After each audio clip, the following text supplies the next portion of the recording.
suddenly he turned hostile and said no foreign trader could cross his territory, and that even if the trade did not completely decline, definitely it saw a great decrease in the quantum of the commerce, and the affected party was more the people in Europe, the Greeks and their successors, the Romans. And they were needing things from the east, especially from South Asia, the spices and other things. They could not manage without that. So necessity being the mother of invention, they quickly began to work out if they can reach India through another route, avoiding Central Asia or Parthia, and they did work it out.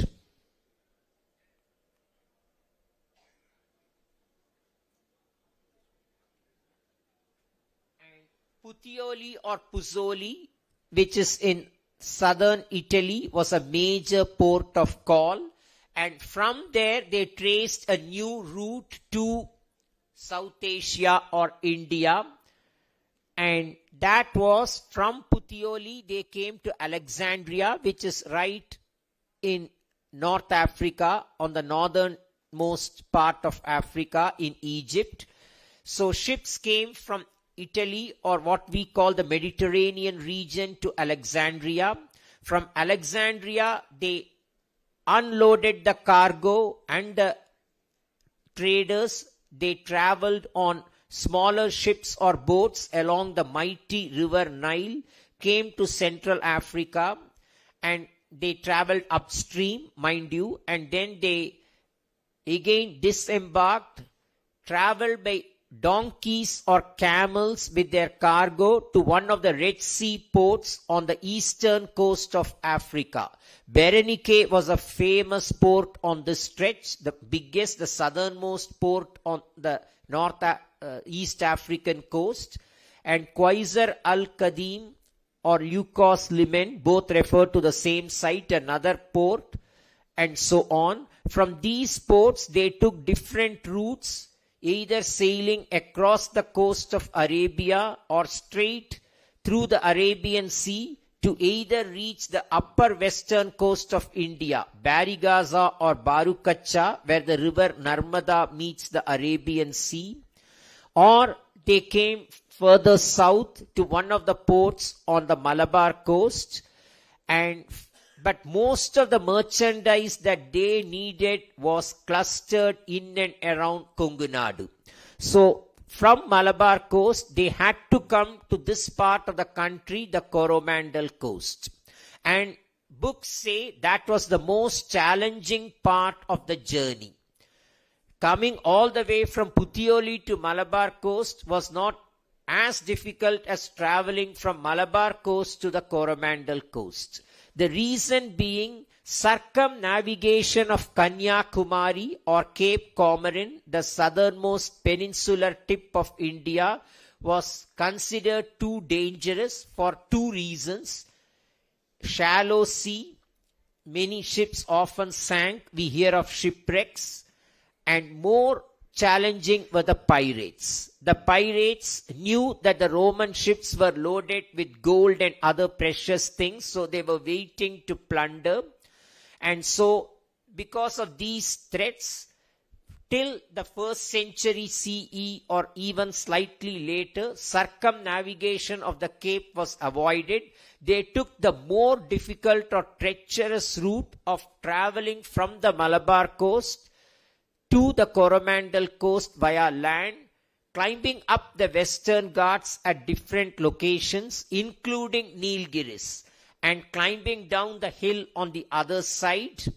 It was forested land, as you all know, tiger and elephant country, but one ancient author beautifully put it that tigers were far more reasonable than the pirates.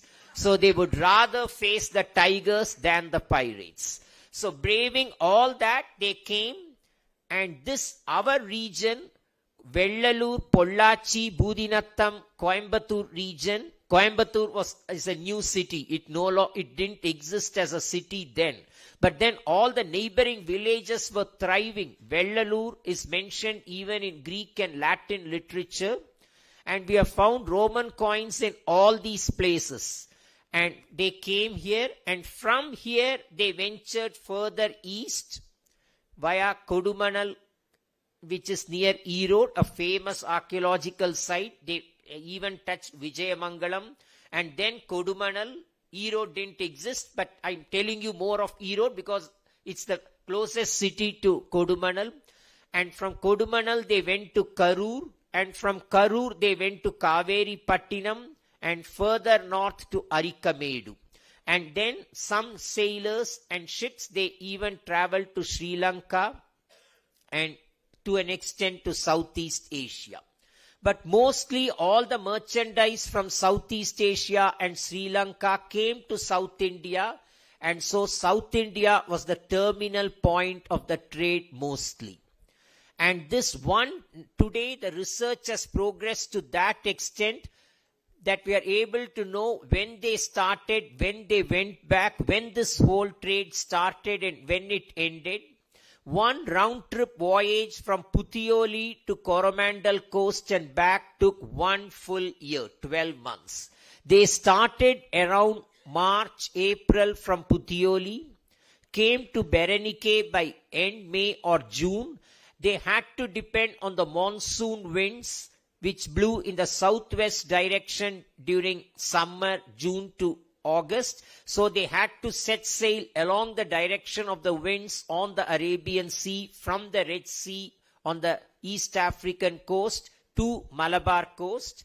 And then they arrived in Kerala around September. Then they took over a month from September to cross the Western Ghats and come to our part of the country. And then they quickly finished their transactions here, trade and exchange, by mid-November. And then they had to again cross the Western Ghats, go to the Kerala ports, and go start their return voyage by December, when the relatively gentle northeast monsoon winds were blowing on the other direction, northeast, which was favorable for the ships to sail on that direction. And the same route from Malabar, they may stop at Lakkadoos or other islands on the way for rest and fuel. And then they had to go to Berenike on the Red Sea coast, and from there on donkeys and camel to the river Nile. From there on boats on the Nile to Alexandria and back to Puteoli. They'll reach Puteoli by March. And they say a sailor maybe in a career of 30 years, he would have started his career at 30 and ended at 60, something like that. He would have traveled to India 15 times. It was a very, very difficult, dangerous voyage those days. But then many lives were lost. But yet they braved all that because it was a lucrative trade. And it was a very important phase of, to quote an American scholar, Richard Daniel de Puma, an international authority on this subject, it was one of the most important multi-commodity trade routes of the ancient world, one of the best examples of globalization and early cultural cross-fertilization. So that was it. This is a map giving you the major sites in South India, which I need not elaborate, but I am going to give you visual pictures of all of them.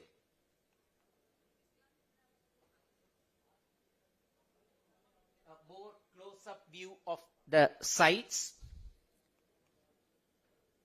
Now, what were the trade goods? It was many.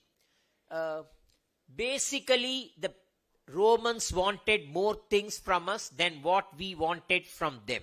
So the balance of trade was definitely in favor of India.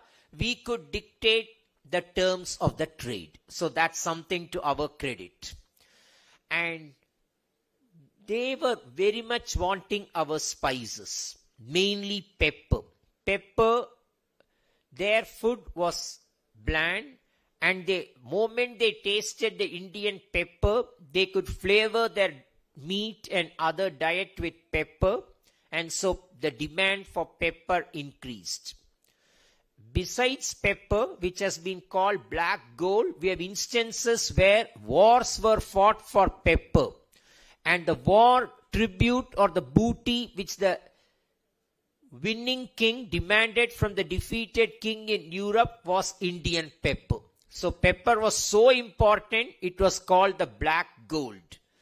And so pepper, besides other spices like cardamom, nutmegs, cloves, over 30 spices from India. And then they wanted certain other things, textiles, both cotton and silk, ivory, tortoise shell, different types of wood, teak wood, rosewood, sandalwood, ebony, and so many other such things. And they even took peacocks from India, live peacocks, not the peacock feathers or anything like that. And they say some of the peacocks from South India formed a favorite pet for the ladies of the Roman aristocracy in Rome. And that influenced Roman art. We see peacocks on the frescoes in Rome, in the paintings. Peacock was definitely not known then in that part of the world. And how come artists have featured them on the paintings in Rome? Again, it's traced to the trade with India. What did India get in return? They say India did not need anything specific, but then we were scarce on certain things, metals, especially South India.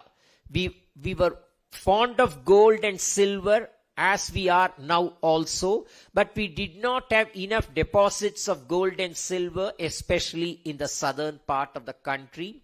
So this was an opportunity.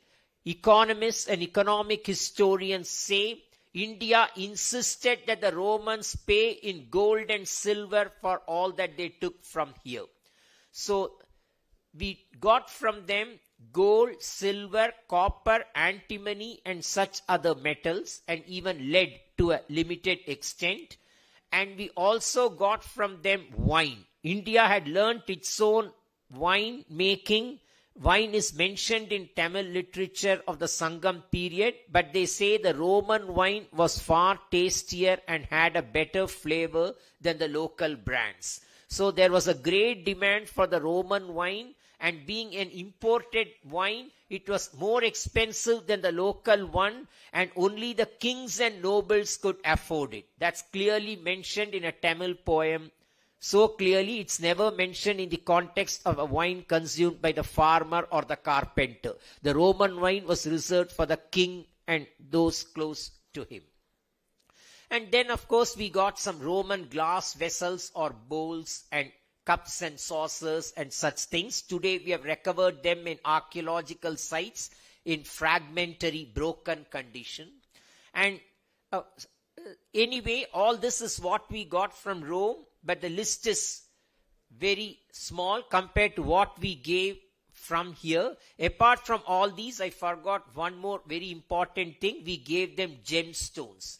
They wanted garnet, quartz, many other gemstones from India, including beryl, a bluish green stone, then found only in Padiyur or Padiyur, the way you pronounce it, near Erode, and a smaller mine in Vaniyambadi, both in Tamil Nadu area. And we were the suppliers of the precious beryl, which they say at one time was more expensive than diamond to the Roman world. And today, Brazil is the world's biggest producer of beryl, but those days, America was unknown, and Padiyur or Padiyur, which has been mentioned in Greek and Latin literature as Paunata, was the chief supplier.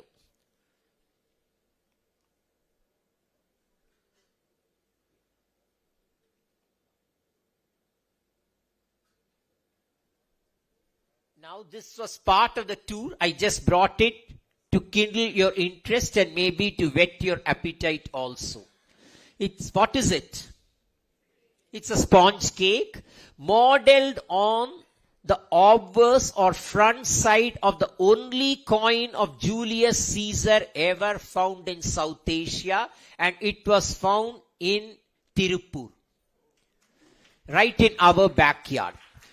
Because the moment I say about this topic, whether in India or even in the US, students and all others, the public, even scholars, the first question, when you talk of the Roman Empire, names which come to your mind would be Augustus, Tiberius, Nero, and of course, most important, Julius Caesar.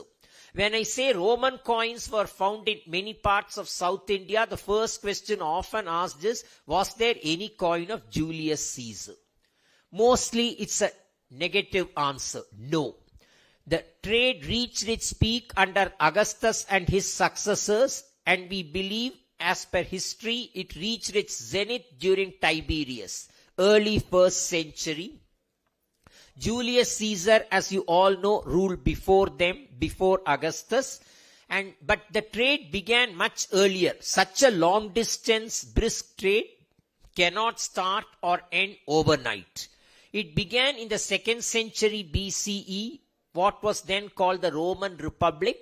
It did continue during Caesar's time. He did encourage the trade with the East, but it began to flourish more only after his death. But then for a long time, we said there's no known recorded. Many coins were lost, stolen, melted all through the history.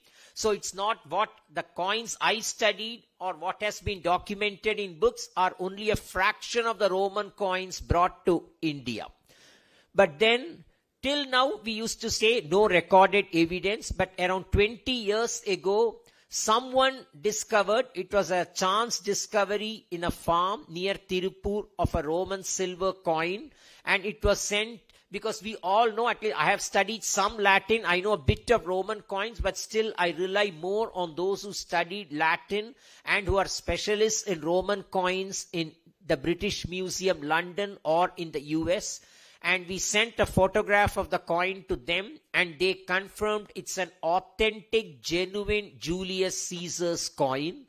And the coin was in a private collection. We tried to acquire it, but then before that, it was lost. But so all that we have is a not so good photograph of it, which I'll show you shortly. And that's the only record. It's a coin of Julius Caesar, minted in Africa, which was part of the Roman Empire then. The Egypt area, Africa, was part of Rome at that time. So he minted it in Africa in 46 BCE. And all those things that you see here, let's not go too technical. They are Padariyar Chinnangal, priest symbols, like the jug and so on. And they had some religious or ecclesiastical value. And so that one side represented the royal bust, the other side had these priestly symbols.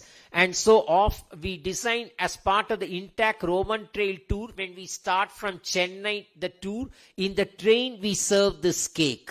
And so it's a cake modeled on a Roman coin, on Julius Caesar. This is the only photograph of the coin ever available. Many coins are lost. They are smuggled out. All those negative things are there. But now things are...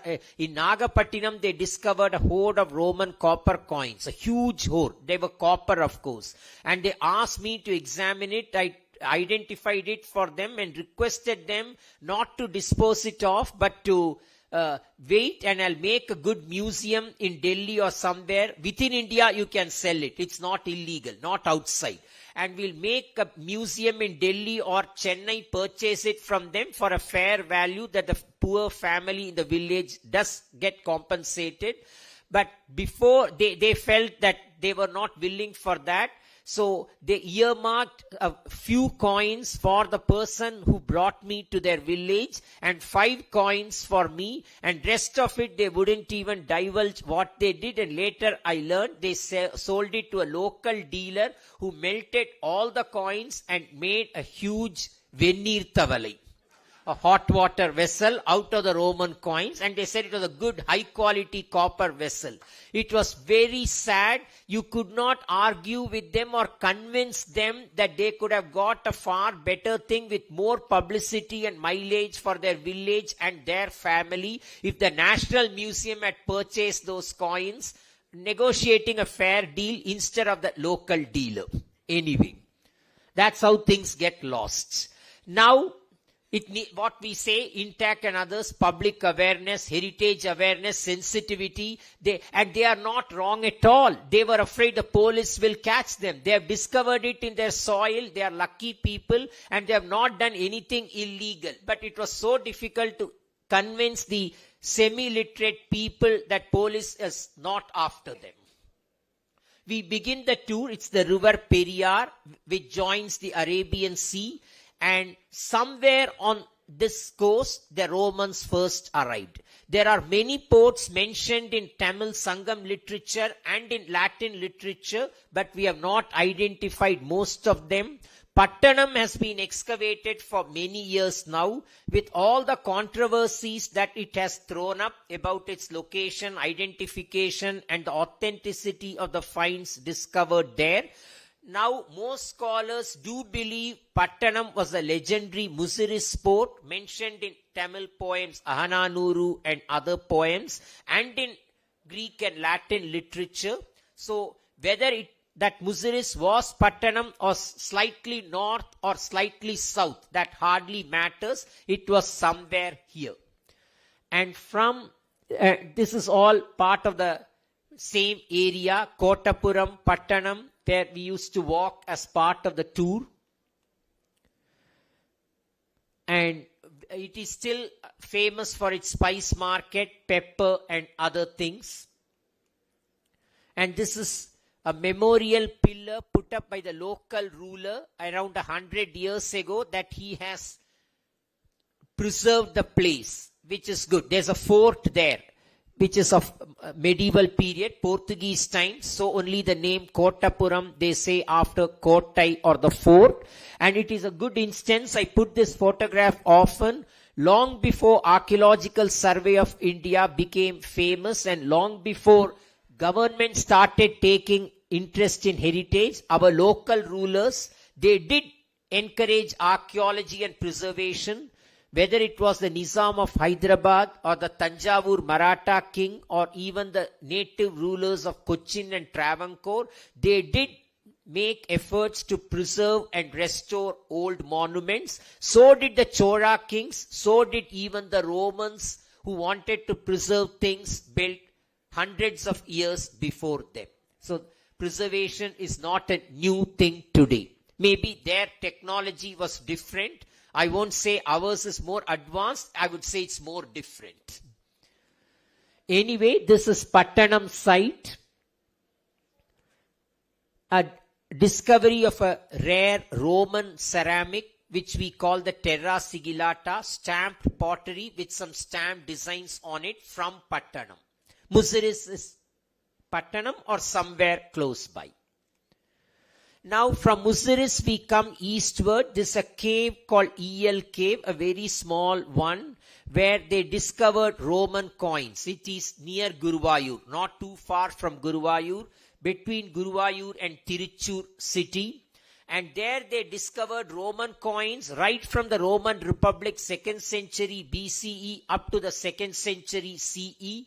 Coins ranging in date of around 300 years. A very long time period, one of the biggest hoards of Roman coins found in Asia, famous as the El hoard, discovered around October 29, 1945 by a banana farmer while digging his soil. Today, most of the coins, they were recovered successfully from the farmers and they are housed in the Tiruchur museum there. And also, it's the only bimetallic hoard of Roman coins in Asia. All the other hoards are either gold coins or silver, or rarely copper. This one has both silver and gold. Next, this is the museum where those coins are housed. There are a few on display. Most of them are in the reserve collection. Some Roman pottery discovered in the same area. Beads, garnet and other semi-precious stones, which were major items of trade, discovered in the archaeological sites in that area, of course strung together by the museum curator for display. Some more Roman lamps have also been discovered in India. Romans were famous for their lamps of different kinds.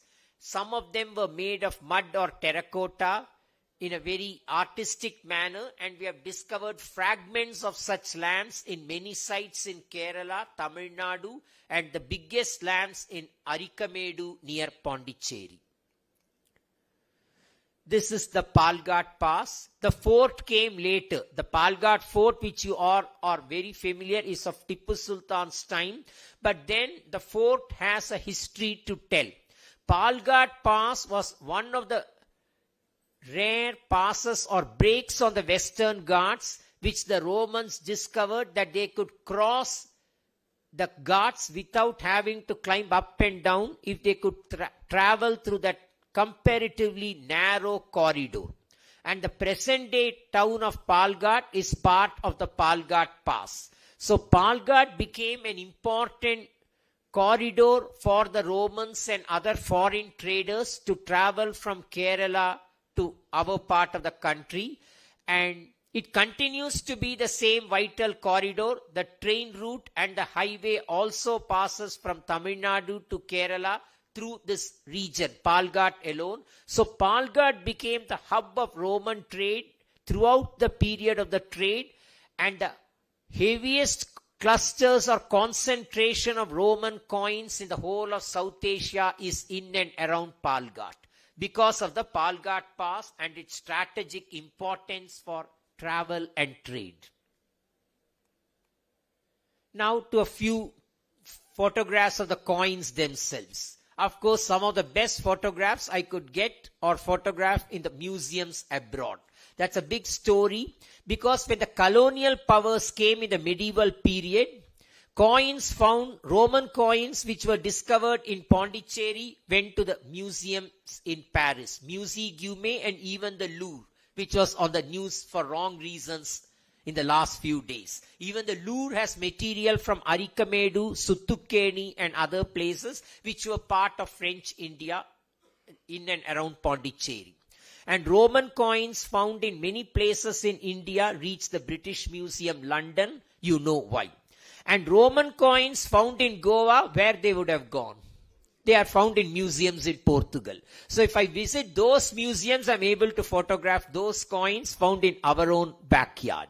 Anyway, and also one more thing, the permission is more forthcoming from those museums, from our local museums. The rules here are stricter, and the quality of the photograph is also better there. So unfortunately, I like to project the photographs of Roman coins found in India, but from museums abroad. Anyway, this is a Roman gold coin of Augustus found in Pudukkottai in Tamil Nadu, now in the British Museum. The Pudukkottai Raja, it was a native kingdom. He was very much a lover of British things. And one king even married a British princess and so on. And so this is a Roman coin found of Augustus found there, now in the museum. He gifted it to the museum. Another coin, again of Augustus, silver coin. This one is found in Budinattam, in very close to our place. Again, another coin obverse. This is of Tiberius, found in Budinattam. And now we are in Vellalur. And Vellalur is famous for many things now, but it was the hub of the Roman trade at that time. And from this Roman amphora piece found in this region, now again in the British Museum, a fragment. And this is a broken local pottery modeled on the Roman amphora, what we call conical jar. It's not Roman, it's Indian, but modeled on their conical amphora of Romans found in our own place. It was there in the Coimbatore Archaeological Museum. I'm not sure whether it's still there because sometimes it gets shifted to another museum. It was found in our own place, one in Avinashi and the other in Vijayamangalam. And then we are in Kodumanal, trekking the hill. You all know of the Murugan temple in Kodumanal, near Kodumanal. And of course, there are other things there. It's a major archaeological site where we have discovered a lot of things. It's almost the midpoint between the Arabian Sea and the Bay of Bengal, between Malabar coast and Coromandel coast. And we have discovered Roman coins and so many other things in Kodumanal, excavated for several decades by a team of archaeologists. Many of them, again, you can feel proud, were born and brought up in Coimbatore. Just 2 minutes more, I'll be quick. This is the temple in near Kodumanal, and this is the excavated site in Kodumanal. This is a money box found in Kodumanal, made of terracotta or mud. Now in a school museum in Erode, but why I'm putting it here? When you opened the box, you had Roman coins inside. Beryl stones found in Kodumanal, now in the school museum, Kalaimagal Kalvi Nilayam School Museum, which is part of our heritage intact tour when we do the tour. A terracotta head with some Roman influences found in Erode, now in the same school museum. Karur, heavily built industrialized city, not much to see, except we have discovered some ruins on the bank of the river Amaravati, and we have discovered many Roman coins there. Arikamedu, the most important Roman site in South Asia, the biggest, the only site in South Asia to have yielded pottery bearing inscriptions in 4 languages. Tamil, the local language, not at all surprising. Old Sinhalese, the language of Sri Lanka, indicating the site's trade with that island nation. Prakrit, language of North India of the ancient times, indicating Arikamedu's contacts or interactions with the northern part of India. And of course, Latin, indicating the site's trade with Rome. All 4 language inscriptions are found here. Many of those pottery pieces are in Pondicherry Museum, but Arikamedu artifacts are found all over the world. Musegume, Louvre, British Museum, Ashmolean Museum in Oxford, Fitzwilliam in Cambridge, museums in US, and in many museums in Southeast Asia also. Some more stunning photographs of Arikamedu and the site, the harbor ruins of the ancient times, medieval period ruins but built with bricks of the Roman period, all in Arikamedu. A single brick, just to show you a close-up view.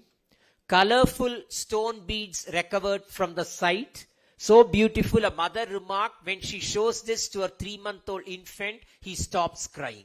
It's so colorful. Roman medallions found in South India in a damaged condition, the reverse of the same.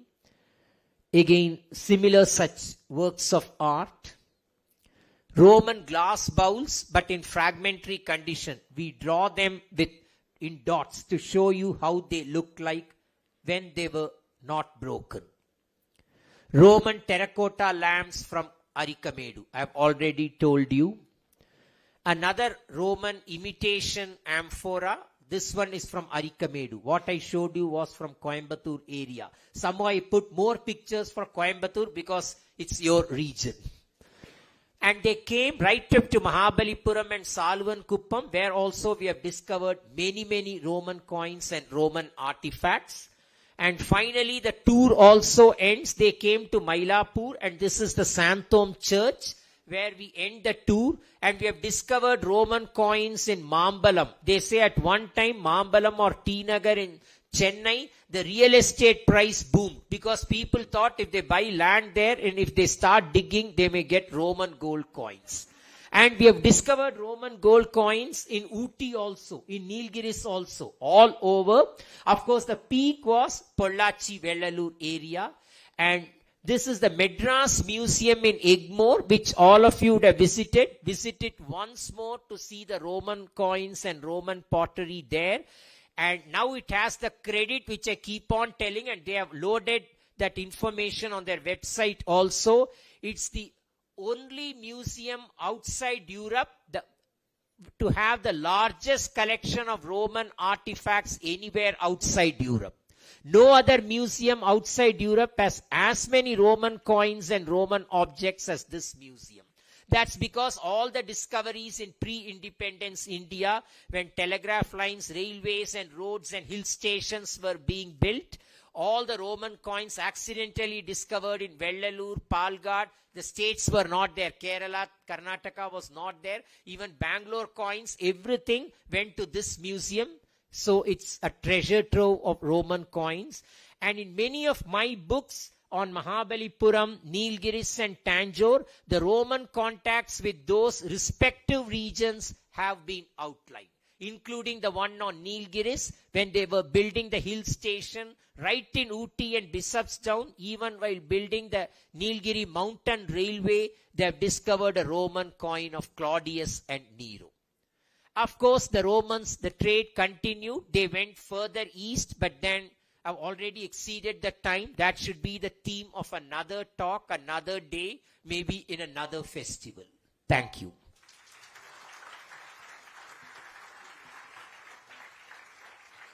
Thank you so much, sir. We request Shri Abhishek ji to please felicitate Dr. Sethuraman.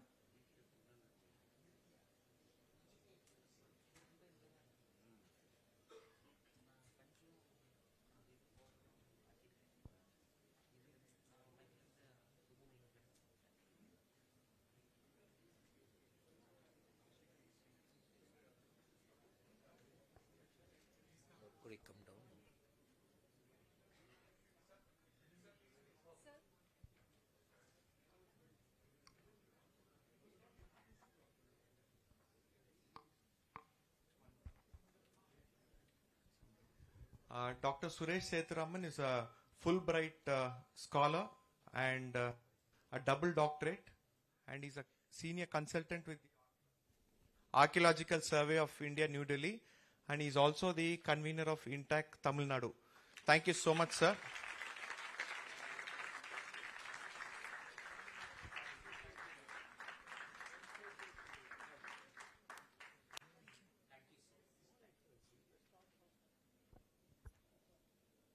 Thank you so much.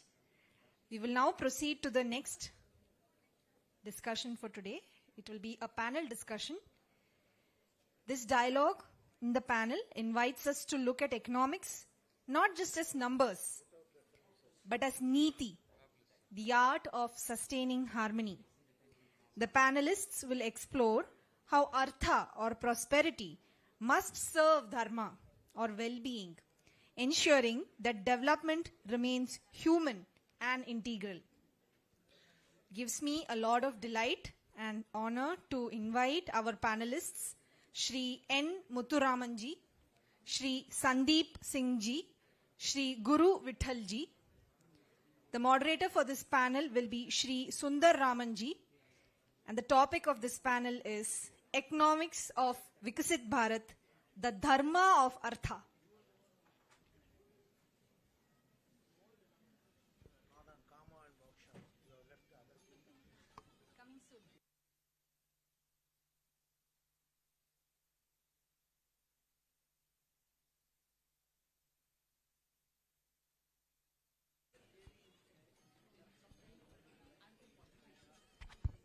This being an economics panel, we'll take the liberty of distributing the GST 2.0 reforms booklet, which were announced by the Honorable Finance Minister of India and Narendra Modi ji government. And they'll just, for a minute, just show the book and we'll distribute it.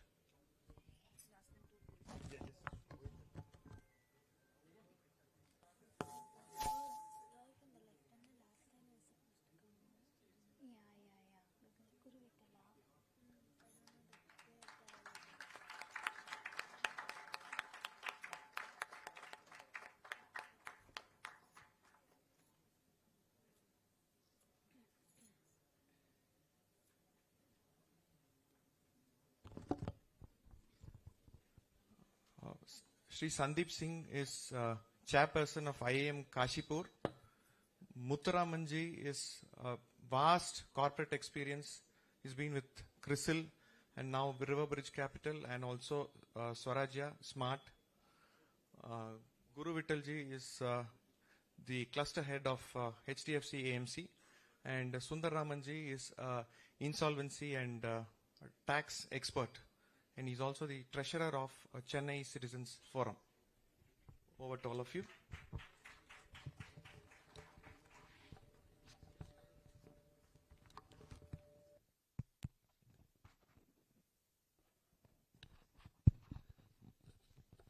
Everkum vanakkam. Pleasure to be here amongst the highly learned professionals. Been enjoying the Lit Fest since yesterday. A lot of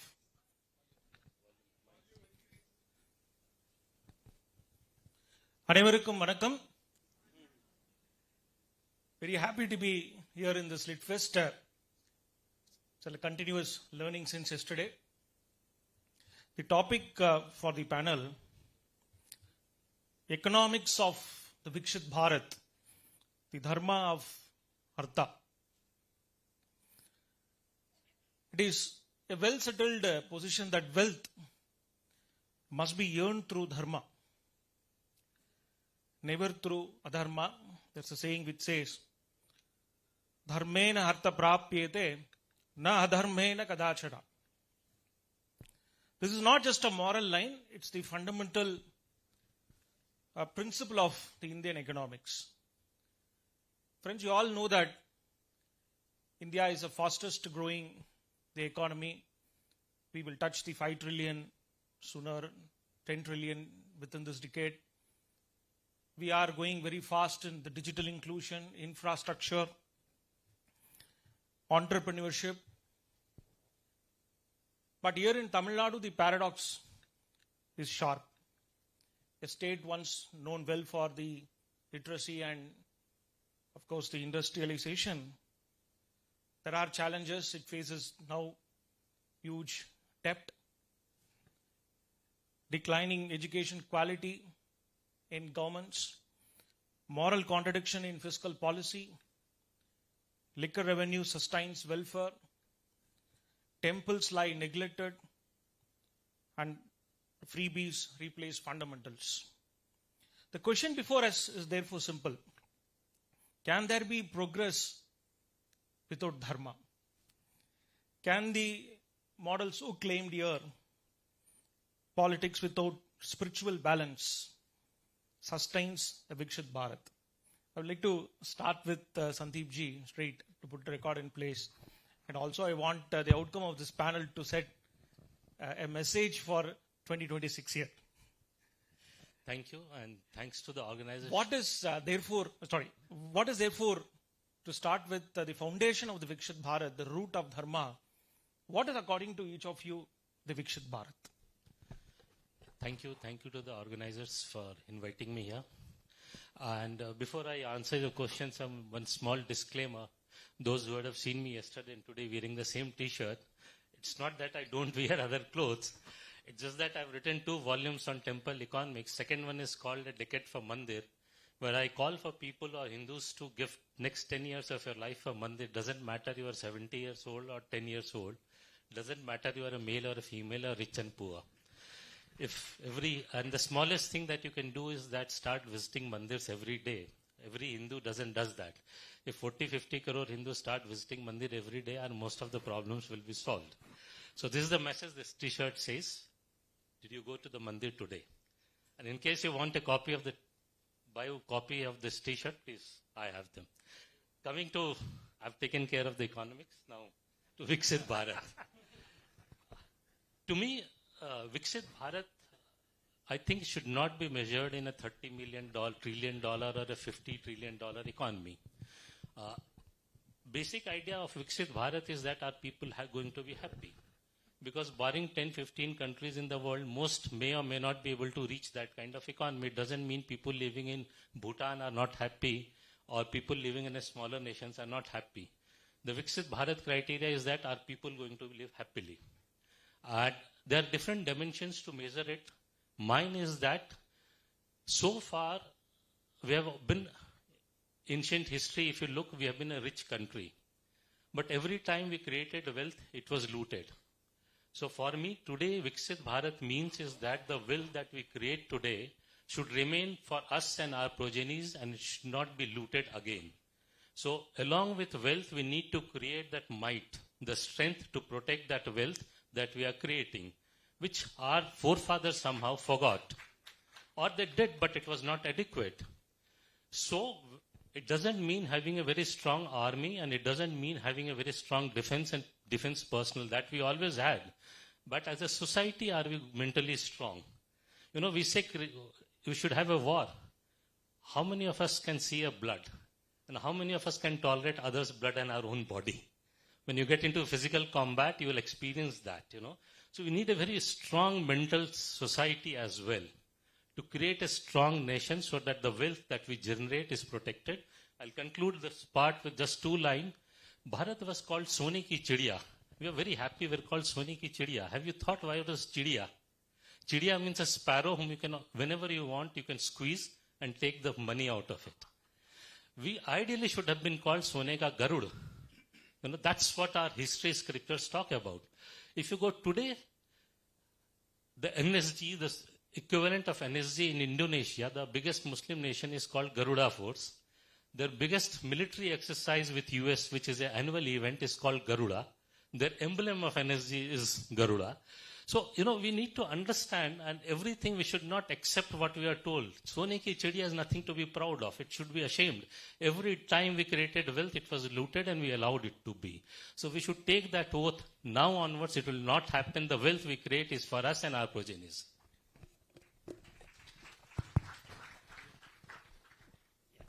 Thanks, Sandeep ji. That's quite inspiring. Thanks to the organizers for giving me this opportunity. See, my perspective on Viksit Bharat, as in its destiny, we are definitely going to be a multi-trillion-dollar economy. As in, it took 60 years for us to reach the first trillion, 7 years for the next 2 trillions. It'll be 4 years, 3 years, and every year we'll be adding a trillion.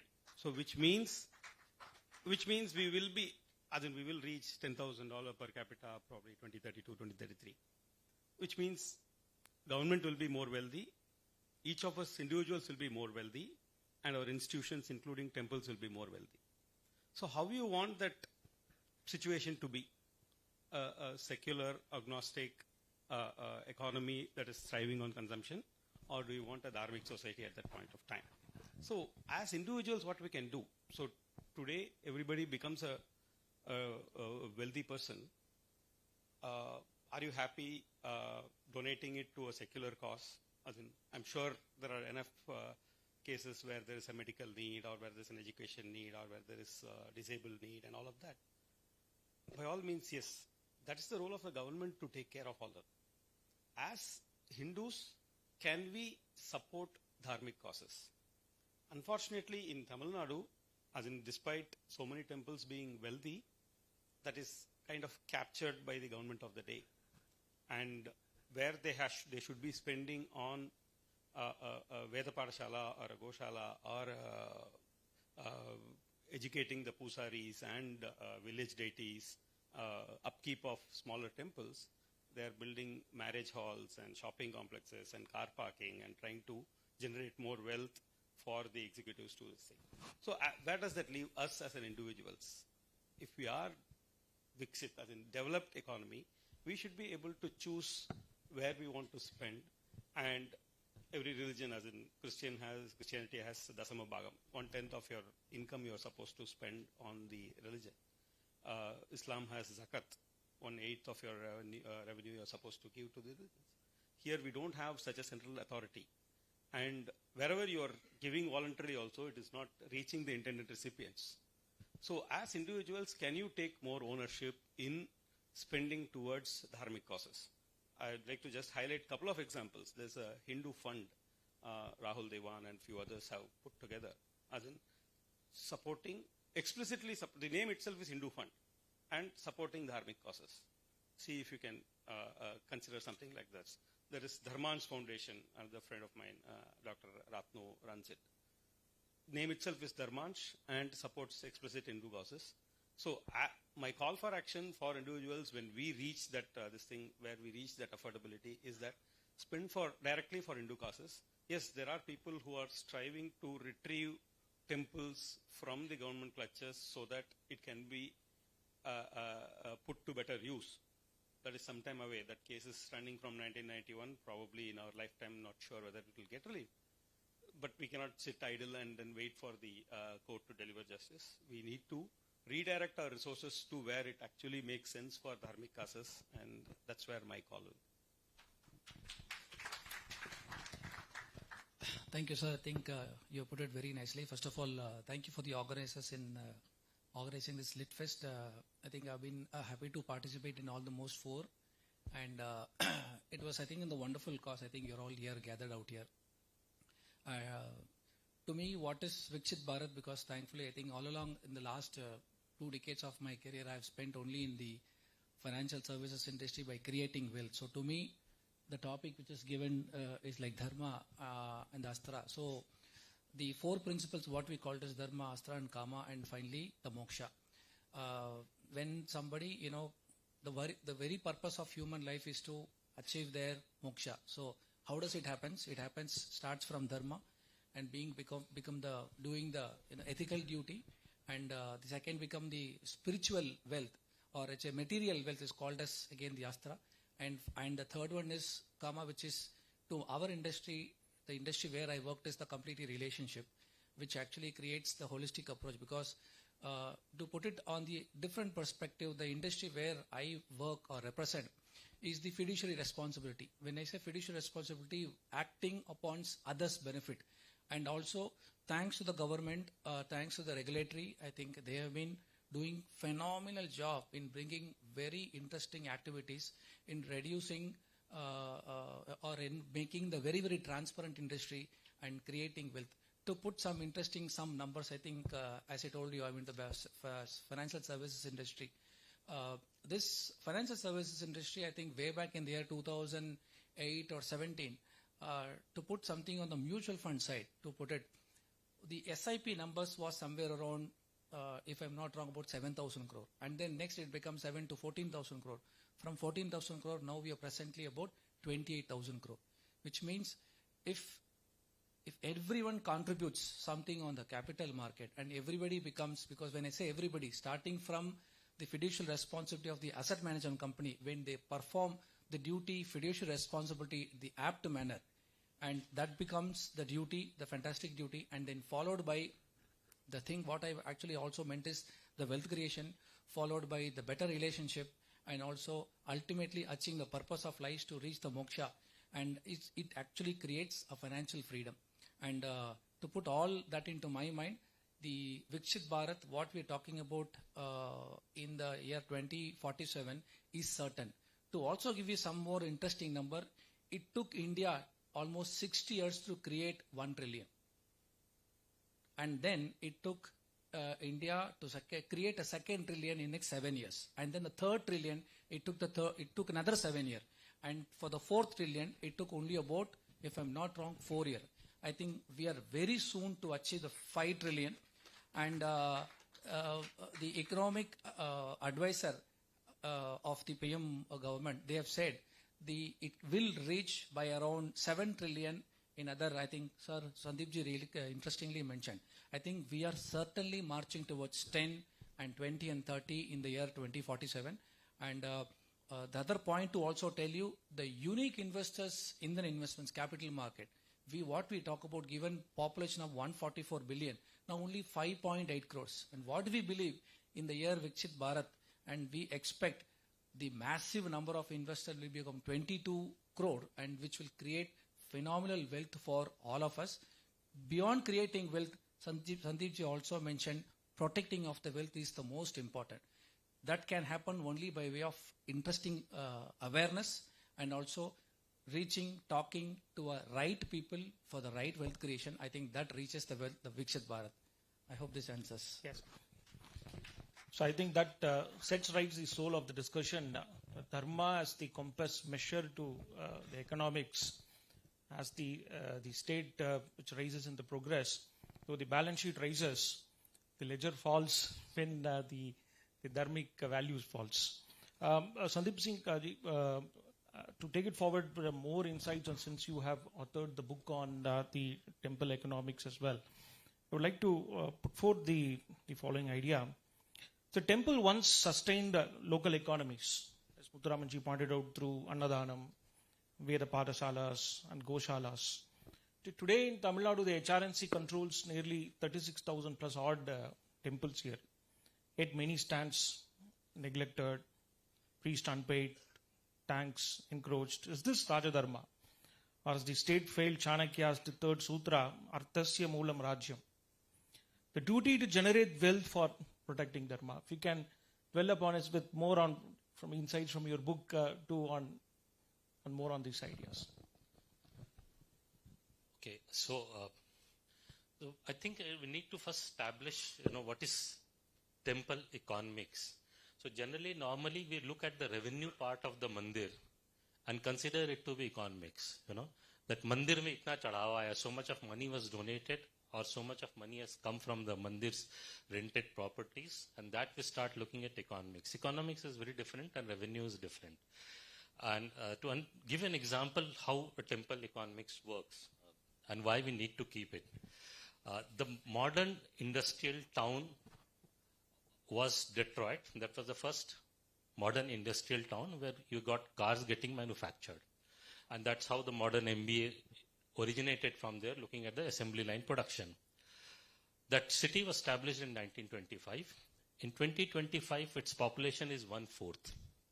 And it's considered a dying city. If you go on the internet, if you search Rust Belt of USA, you will find Detroit and the area surrounding it. The answer is very simple, that the people started manufacturing cars cheaper in Japan, Philippines, Korea, India, and the city died. And if you look at any industrial country or a continent, Europe, Russia, China, just type a ghost towns. You will have a huge list of towns which are dying or dead because replacement is getting manufactured somewhere else or a better quality product. Now you come to the other part. Look for the oldest living civilization cities in the world. I'll explain what living city is. You'll get the name of Ujjain-ji, Kashi-ji, Rameshwaram-ji, Ayodhya-ji. That's how we call them. So now this cities doesn't have an industry, but economy is an important part, as Chanakya said. It's been repeated from yesterday. So we need to understand what was the Arthik model or the economic model of it. So each such cities have their own product. There are many in my book. I've given example. I'll give you just one small example. And think of a sari's name. Banarsi, Kanjivaram, Sambalpuri, Dhakeshwari. Each sari comes where is a mandir of a Devi. And there is a reason for it.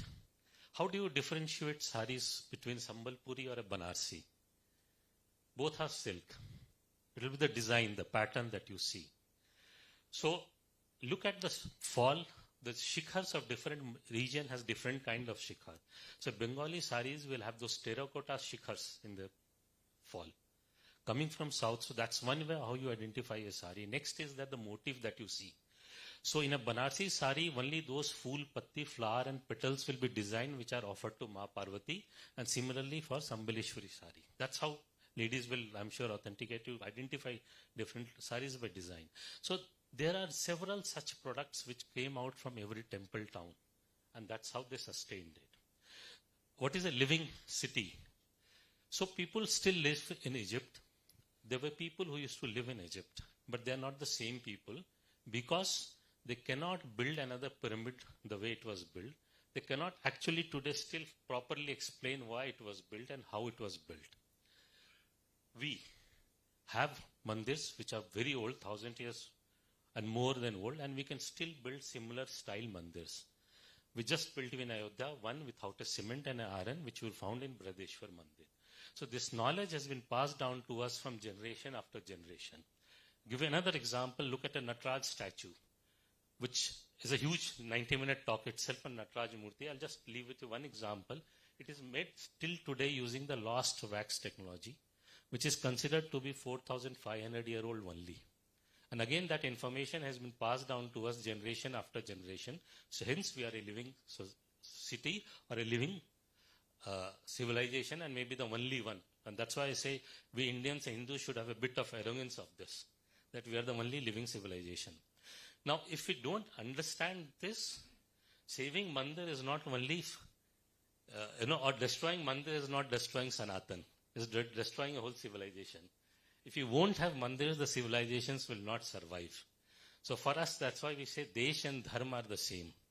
And how do you fight? See, each time, so, people say, if government leaves the mandir, who will manage it? My answer is twofold. This is the same logic British used to give. If you leave India, how will they manage them? And second, this government, whichever party, forget it, this government is only 75-year-old. Our mandirs are older than 1,000 years. They have seen people like Tipu Sultan to Aurangzeb and survived. So how did they survive? Because there is a society which stands up and fights for it. And even today, as I said, that if each Hindu starts going to mandir every day, you'll start feeling that connect. And it has huge benefits of going to mandir every day. If I get a chance, I'll speak. Now I'll remit to the economic part, is that once we start visiting the mandir every day, then you build a connect to start speaking for it, and the government will automatically have to move out of mandir. You don't need to fight so much on court. I'm not against those people. They're doing a great job. But we start speaking for mandirs. Mandir belongs to each one of us. No one else will come to fight for our mandir. Wherever we are, we have to speak and fight for it, because it survives the civilization and not only the economy. Maybe Muttaramaji would like to probably add a few insights to that, more particularly when the state fails to protect the Dharma, can society alone reclaims it? That's number one. But also a lot of young minds here, when Sandeep ji said, did you go to mandir today? I was casually interacting with the few people here. So I would like to probably post a past type of question to you here to kindle the young minds. Which better serves Dharma according to you? A 15,000 trip to Tirupati for a 3-second darshan, or lighting lamps in a small village temple for a month? Which uplifts society more? A 25,000 donation to a global NGO, or sponsoring 5 Veda Padasala students? Yeah. Thanks, and I'll thank Anuradha ji for sparking this debate when we met last. So, so we all take, as in the sense, it has become in our part of psyche. Make a trip to Tirupati, you spend probably 25,000, 30,000, 50,000. By all means, if you can afford, please go ahead and do that. But not at the cost of doing something for your local temple or the neglected temples or the smaller ones, which desperately need support. And more importantly, the pujaari in a village temple or in an Agama temple, a priest definitely needs the kind of support. As in today, even in a well-run temple, the HRNC's salary for a priest is some 3,000, 4,000 rupees. How can somebody expect to maintain a livelihood with that salary? And so naturally the next generation feels that much more alien to take up that profession, and you do as in you lose the generations of continuity of traditions that are practiced in those temples. So as individuals, can we do, as in particularly more so in Tamil Nadu, where there's a hostile environment. A Deputy CM talks about eradicating Sanatana Dharma, and everywhere, as in rampant misuse of temple resources, etc. So as individuals, can we take that initiative to go and support your support any temple of your choice directly? Support the priest there, donate oil for daily lighting, daily pujas. So that, as in the sense, Sandeep ji, as in couldn't, nobody could put it better. That sustenance of that temple is essential for Bharat to remain Bharat for generations to come. And each of you, I think, should take that initiative. That's my take on this. Guruji, since you've come from the investment, the background, the India's youth will drive the 10 trillion dream. But can they build wealth through dharma?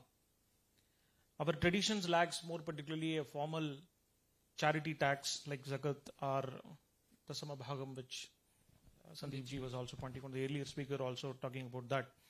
trusting the inner moral compass instead. Should entrepreneurs voluntarily commit? Of course, there are changing dynamic CSR regulations under the Companies Act, though. So, should entrepreneurs voluntarily commit part of their profits to dharmic causes, temples, goshalas, educations, and culture as a new form of ethical capital formation? Yes, I think what is the way you nailed it, a very important question. Yes, I would answer in this question in two parts. One, when it comes to youth is building or creating wealth. See, what actually happens is that now the very purpose of youth, the key priority for them when compared to ours about 10, 20, 30 years before and now, the priority is completely changed. What is our priority in about 20, 30 years back then and what is the current priority of the youth now is totally, there's a lot of changes.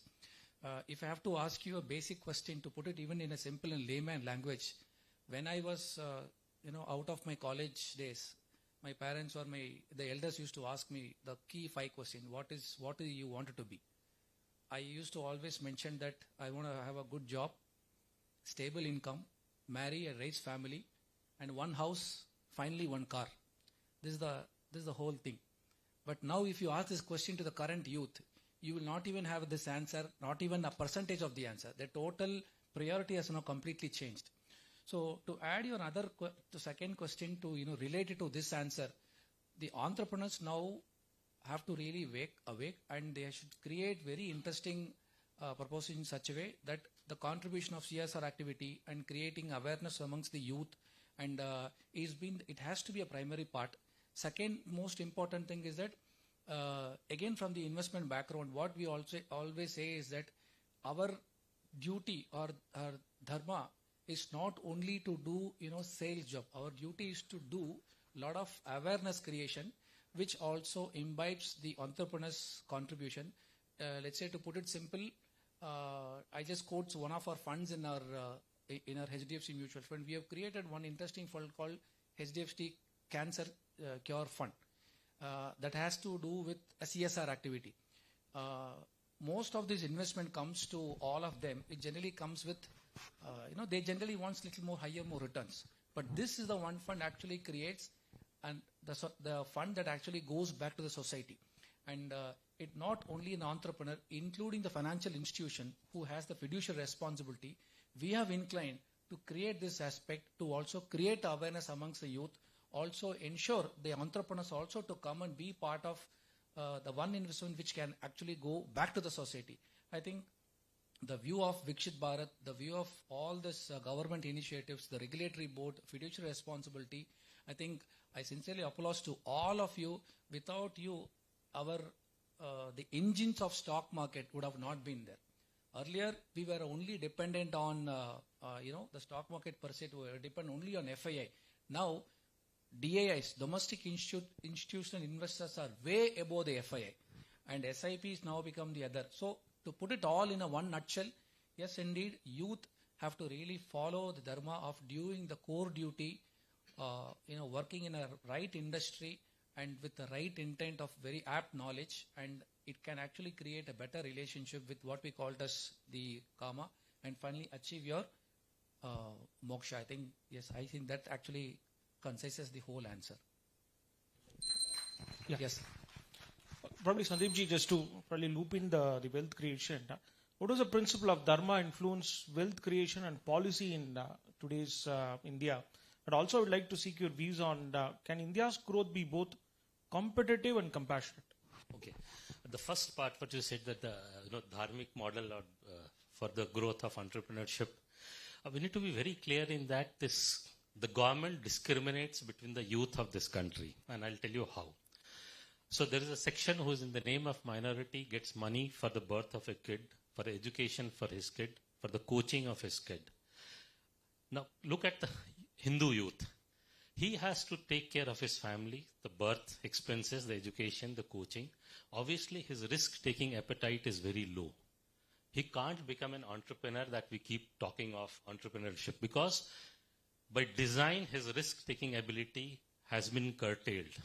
It's a jizya in a different form that we are paying. Look at a Bihar election. I feel ashamed that the promises are being made of a 1 crore job or a 3 crore job, while we should be talking of making entrepreneurs. But our policy doesn't allow our Hindu youth to become an entrepreneur. Just look at it. If you want to start your industry, you have to think your school's kids' fees, treatment, coaching. Obviously, you will not. You will look for a regular cash flow. That means you are looking for a job and not for an entrepreneurship. So where is that entrepreneurship skill is being killed for the Hindu youth is by the government policies. So if you have to talk of a Viksit Bharat, we need to provide level playing field. And the second part that you had said was compassionate and competitive. So this, in the international world of today, there's nothing called compassion. You have seen what the language term is talking about. So just to give two examples from a past and from a present.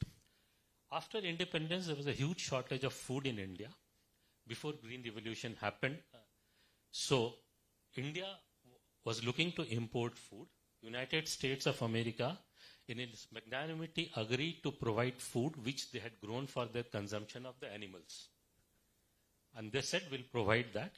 Thus, the condition they put was very simple. They wanted India to export sands which had high thorium content, which India had put a ban after independence. The negotiations went on for a year. There was scarcity of rain, there was scarcity of food in the country, and ultimately government had to succumb. And to get that animal grade food, India had to export sands which had a high thorium content. It's famously known as PL480 scheme. The elders will know. If you just Google, you have now CIA's declassified document and you'll have many literature.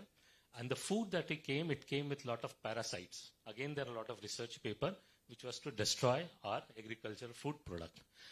So there is no compassion in international world. And we all have gone through the Chinese virus recently. I don't know how many of you noticed or realized that to supply vaccines to Argentina and Brazil, guess what Pfizer demanded? Pfizer wanted their military assets to be handed over to Pfizer and their embassies to be handing over to the Pfizer. For Argentina and Brazil, and they're not smaller countries, just go on the internet, it happened in front of our eyes, we didn't realize it. So the world geopolitics, geoeconomics plays in a very different way. And India had a huge leverage. Just imagine if to give animal grade food, they asked that. Today to give vaccine, what all they would have asked for. We haven't thanked this government enough, I think, as a citizen. And I'll tell you a very interesting thing. So Taiwan is recognized by only 12 countries in the world. Now 11. Papua New Guinea took away its recognition of Taiwan as a country. And Paraguay is one of them. So Pfizer told that they will give vaccine to Paraguay provided they de-recognize Taiwan as a country. And Taiwan requested India to give vaccines to Paraguay so that the recognition continues. Mind it, India doesn't recognize Taiwan as a country, so geopolitics, geoeconomics plays very differently. And India supplied vaccines to Paraguay, and Paraguay continues to recognize Taiwan as a country. And this came out from the foreign minister of Paraguay. He mentioned it in one of his talks. So geopolitics, geoeconomics plays differently. So no compassion in international competition. I take that as your closing remark as well. Muthuramchi, you're a co-founder of Swarajya as well as leading the smart technology. So India is in the phase of building the Dharmic digital Bharat. So do you feel that from GST to digital India, do you see Dharma reflected in today's reform agenda? How do we ensure that this artificial intelligence or fintech and automation empower people rather than displace them? That is towards building a Dharmic digital Bharat. Yeah, thanks. I think we missed the bus a little. I think there is some consciousness that is coming back at this point of time for data localization, training models based on Indian data, this recent love for Zoho, and we are still a little late in this bus, but it is going to be a long journey. And fortunately for us, the economics is in our favor, as in we are one of the fewest fast-growing large economies. No country, no company can afford to ignore India, and we can, if the government of the day has its priorities right, can insist on certain things Like, for example, Pfizer is not asking the military on its own. Obviously, US government is directing it. So if our government can direct our Indian companies as well as foreign companies entering India to ensure data localization, to ensure anti-India bias in LLM models are removed, to ensure certain preconditions for entry and access to Indian market, which I'm sure as in, the current government is conscious of. I think we should be able to catch up on what we lost so far in the next few years. That's me. Thank you. I think before they ring the bell, we conclude that Dharma Rakshita Rakshataga Dharma still protects. Thank you all. Thank you for joining. Thank you for the time. Yeah. Thank you. Thank you to all the speakers. I'm afraid there's no time for any questions, but maybe we can have questions offline during the lunchtime. I would just request Dr. Murali to please felicitate Muthuraman sir, Shri Gopala Krishna ji to felicitate Guru Vittal ji, Shri Sangeet ji to felicitate Sundar Raman ji, and Shri Rajan ji to kindly felicitate Sandeep Singh ji.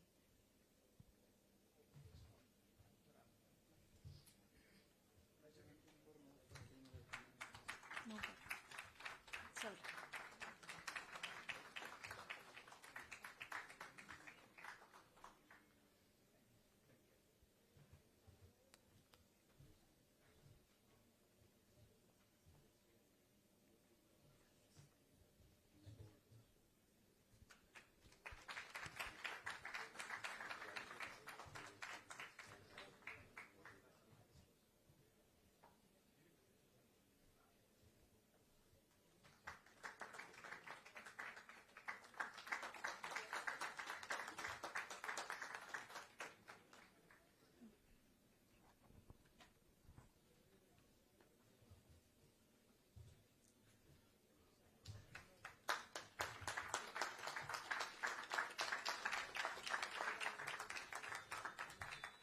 This evening we have the first edition of the Varandah Smart Awards, and this is in collaboration with the Varandah Club and Smart with Muthuji and Meena leading it, Muthuji leading it.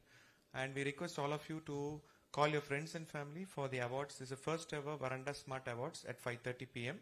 And now we'll have a very important session on the economics of the cow, Gauraksha, by none other than Ashwin Sampathakumaran. He is an advocate and also he is the founder of Dakshin Vrindavan Goshala. In 2018, I visited the Goshala, and at that time they had 130 cows. And yesterday I asked him, how many cows do you have now? He said 700 and odd cows. And we are glad to have him back. He was a speaker in the first edition of the Western Ghats Lit Fest. And now welcome you. And Anuradha Goyal will be in conversation with Ashwinji. It is from Valukapari. It's about a 45-minute drive from Coimbatore. I urge all of you to go there and do contribute for Go Seva.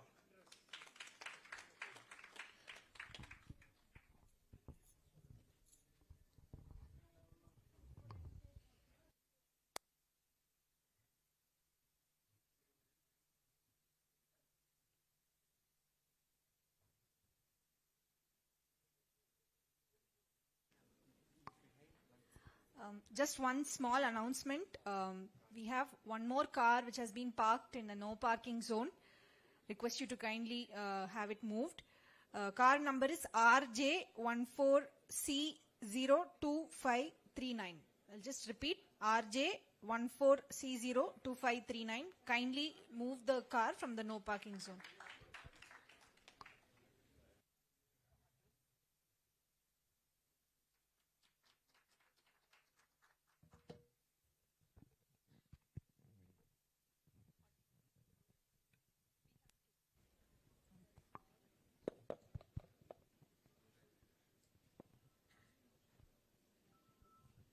Namaste, Vanakkam, Namaskara. We celebrated Gopa Ashtami just 3 days ago. Yesterday on Devutni Ekadashi, the Devatas have woken up, and today it's Tulsi Viva. So it cannot be a better day to talk about cows. Okay. So Ashwin, most of this audience probably knows that cow is sacred. We know what the cow's importance or Gau Mata's importance in the Sanatan Dharma is. I want to begin with your journey. You are an advocate by profession. Yes. So how did you come to open a Gau Sadan, as you call it?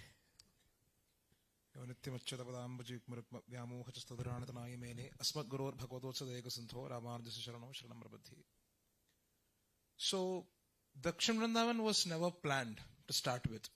I'm sure people have heard the story, but I'm sorry to be repetitive, but it is a bit of a good story, I would say. So, it was way back in 2013. I was just a 22-year-old boy. Just finished my law exams, the final year law exams. And it was a Makar Sankranti day. So my mom, she asked me to feed some bananas to the cows. It's a tradition to feed cows. So I had been to a place a little away from a house to feed cows bananas. And there was a huge, he was not a farmer, he's a planter. So you can understand the difference between a farmer and a planter. A huge establishment, a lot of cows and everything. So there was a small calf, a 3-month-old bull calf, hopping around, running with joy, jubilance. It was such a beautiful sight. And we were playing with that calf, and we were, feeding the cows bananas. And that's when a person came from a community, and the owner of the particular farm was negotiating the sale of that bull calf to that particular person. We could hear the conversation. So the moment the guy left the place, I asked the owner, so you're selling this calf? He said, yes. And where do you think it's going? I said, probably they'll take it to slaughter. So then I looked around. There was a large photograph of Lord Shiva with garlands and incenses lit, clearly indicating the culmination of his morning puja. So I asked him, you are a devotee of Shiva? He replied in affirmation. And I said, and you are sending Nandi to slaughterhouse. It doesn't make any sense to me. So back in those days, just finished my law exams. It was a cardinal sin for me to argue for things. So I did argue, and I said, listen, by this act you have just reserved a first-class ticket to hell.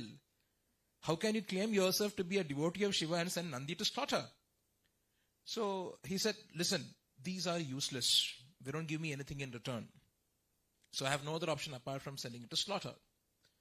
So I said, I just can't agree to this. That's what I told him. And my intention was to convince him to take care of that particular bull calf. I said, that bull calf will simply live on the dried leaves that fall from the trees of that particular farm. It doesn't need anything more. So he said, you speak so much of dharma. No? Why don't you take the bull calf and show me an example out of it? Honestly, I wasn't prepared for that question. Alright? So I remember looking at that calf, and I clearly remember asking myself a question, that am I ready to take care of that particular bull calf for the rest of its life, which means about 20 years of commitment minimum. That's the average lifespan, which means 1/3 of my life. I clearly knew what I should be saying, because that moment, that calf which was running around, it paused and it walked few steps towards me. I clearly knew what I should be saying. I said, yes, I'll take the bull calf. And I went there with my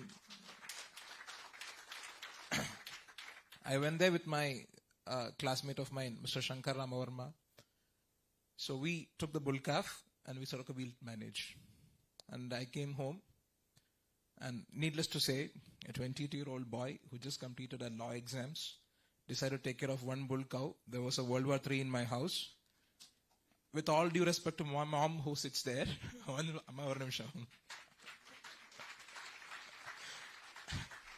so there was World War III in my house. Yeah, but now we have 700 cows, so that's a history. So that's how we started it. But after that, it was non-stop. So people say, are you the founder of that bull? Still lives with us. His name is Balram. Yes. So he's as white as Balram is in the scriptures. It's like milk white. So we named him Balram. So I tell people, I am not the founder of Dakshin Vrindavan. He is the founder of Dakshin Vrindavan. People think, oh, you're being so humble. Absolutely not. I'll tell you why. I'm just putting the onus of maintaining the cows on Krishna, not me. If I'm the founder, I should maintain. Right? Now the point is that at this point of time, every day we have 700 cows. The per day consumption of green grass is almost about 8,000 kilos, 8 tons is what we require to feed the cows for one day. So you can imagine what is the quantity of feed that we require for a month and for a year. And approximate maintenance expenses would come to about 1.5 crores to 2 crores easily. Just the maintenance. I'm not talking about the veterinary expense or infrastructure. If I had a slightest idea that I'll incur about 2 crore rupees to maintain the herd 10 years down the lane, I would have never picked up Balram. I would have never done it. So here we find the careful hands of the Supreme Lord who want his devotees to encourage in seva, to do kainkaryam as we call it in Sanskrit, and to engage in seva. And now we find something called as deep internal satisfaction, which cannot be explained but only to be experienced with Gau Seva. Wonderful. We have in our Puranas the famous fight between Vasishtha and Vishwamitra about a cow. Okay? And that fight continues in some way in these times also. I'm a traveler, I travel around, and I've seen dog shelters, I've seen bear shelters, I've seen elephant shelters. But somehow the cow shelters are not as many. We have goshalas. We have lots of goshalas, mostly associated. In fact, another thing that was very tightly integrated with our temples was goshalas, right? So with the temples now becoming urban, even the goshalas are out of picture, and very few go sadhans or go shelters. So why is it so? And as an advocate, I also want you to touch upon the legal framework that protects cow, which is a state subject. So where is it protected, where the slaughter is not allowed, and where it is allowed, and why? Of course. Now to start with, we all know that unfortunately the Parashurama Kshetra, what we call up as Kerala, is a hub where beef is maximum consumed. But I happened to read through a document, a very interesting document. When the Portuguese came to trade in India, they were having a trade relationship with the Maharaja of Cochin. So the Maharaja of Cochin keeps an agreement on the trade agreement. I still have the document copy. He says, yes, you can trade here, you can do your practices here, religion here, but you will not slaughter cows in my land. So that is the agreement that Maharaja of Cochin keeps. Now, sadly, it is in that particular state that we have about 20,000 cows getting killed every single day. Every single day. It's a staggering figure. Now, why we don't have dog shelters? Why don't we have so much of Gau Sadhans these days? For one, I'll tell you various reasons attached to it. To start with, you have to go a bit towards the scriptural aspect of cows. Now we are in Kali Yuga. We are all aware of that. We are in Kali Yuga. So the scripture speaks about the advent of Kali Yuga. Maharaja Parikshit, the grandson of Arjun, he comes and he sees that somebody had chopped off the legs of a particular bull. And there, scripture says, the Kali Yuga has started. So the attack and assault on cows is the first step of Kali Yuga. Because the nature of Kali Yuga is that anything auspicious should diminish. That is the Yuga Dharma, unfortunately. And anything inauspicious will actually prosper. That's how it is. Now, cow is the very symbol of prosperity. Why? We'll go into it later. But she is a very symbol of prosperity and she is a symbol of dharma. Now we know that, and things are slowly changing these days, but you know how hypocrite some of the so-called animal welfare organizations are. They go on berserk during Diwali because the cracker scares the dogs. But they go absolutely on a hibernation mode during Bakrid. Why is it so? That is a paradox which we have never understood. Chef Aliyaka have been speaking about it in and out, and it has actually given them sleepless days, by the way. Anyways, so the point is that keeping a dog is considered as a fashion symbol. Well, dogs have to be respected. Dogs are very lovely, by the way. In our scriptures, every animal is sacred. Every animal is sacred. We don't consider any particular animal as inauspicious or non-sacred, never. And our scripture says, Panditaha Samadarshanaha. We see everybody equally. But obviously, for various reasons, cows are not mere animals. They are not mere animals. The reasons we'll get to it later. But keeping a dog, petting a dog is considered as a fashion thing. And that is not the same case with cows, because cow was associated with Dharma. And there is a vested agenda to destroy Dharma. I have to give a small story here. The great Shaktan Tampuran was a great king of Cochin. On his birthday, he came quite late to the lunch. And his dhoti was all soiled with blood. So his mom asked, what is it? What happened? And he says, I had to kill a person. I said, you killed a person on your birthday? He said, yes, I had to. Why so? He was about to slaughter a cow. I couldn't tolerate, so I killed him. So whatever it is, you should have avoided killing a particular person on your birthday. He said that, how will I face my ancestors if I don't react to a cow being killed? I'm ready to take up the sin, but I'm not ready to take up the sin of not able to face my ancestors because I failed to protect a cow. And here we are talking about protecting one cow. Now we can see how this state has failed terribly to protect the cows. Because there is a vested agenda which has been injected to us from years, basically because of the influences of Britishers and others, that keeping cows is considered as, attached to a religion, and dogs, it's considered as a status symbol. And coming to the legal framework of it, cow slaughter is pretty much possible in Tamil Nadu. People have a notion that cow slaughter is not allowed in Tamil Nadu. It's pretty much legal in Tamil Nadu. Cows of certain age could definitely be slaughtered in Tamil Nadu as well. There is absolutely no ban on slaughtering of cows in Kerala, West Bengal, and in various some states. Cows are protected and they are forbidden to be slaughtered only in almost about 60% of India's states. In the rest of the areas, cow slaughter is pretty common. It is allowed legally because cow protection happened to be a state subject. So, which is why that is how it is. So let me ask you some questions which a lot of the people, especially youngsters in the audience, will face when they go out. Why is cow important? We can approach this via two ways. Scriptures say scriptural aspect as well as practical layman aspect without any scriptural basis. Let's first approach the scriptural basis, because scriptures never go wrong. There are two important qualities of cow which makes her very important actually. One is upakari and second one is nirupadravakari.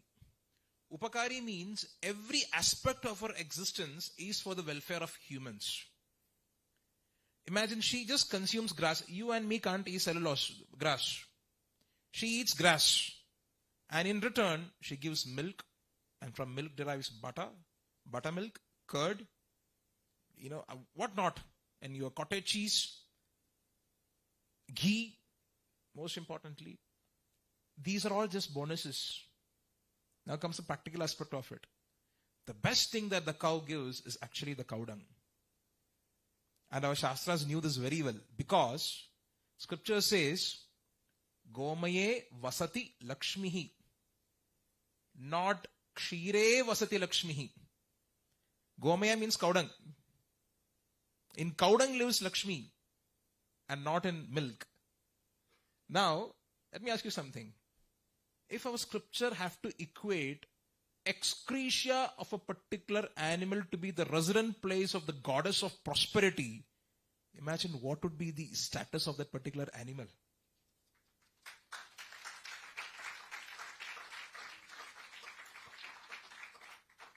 We are talking about excretia of a particular animal. Now, let's take it hypothetically. It's quite bizarre, but let's take it hypothetically. You cannot go near the excretia of any other animal in this whole world apart from cow dung. Not even your own. You pile up a whole hill of cow dung, you can go to it. You can go near it.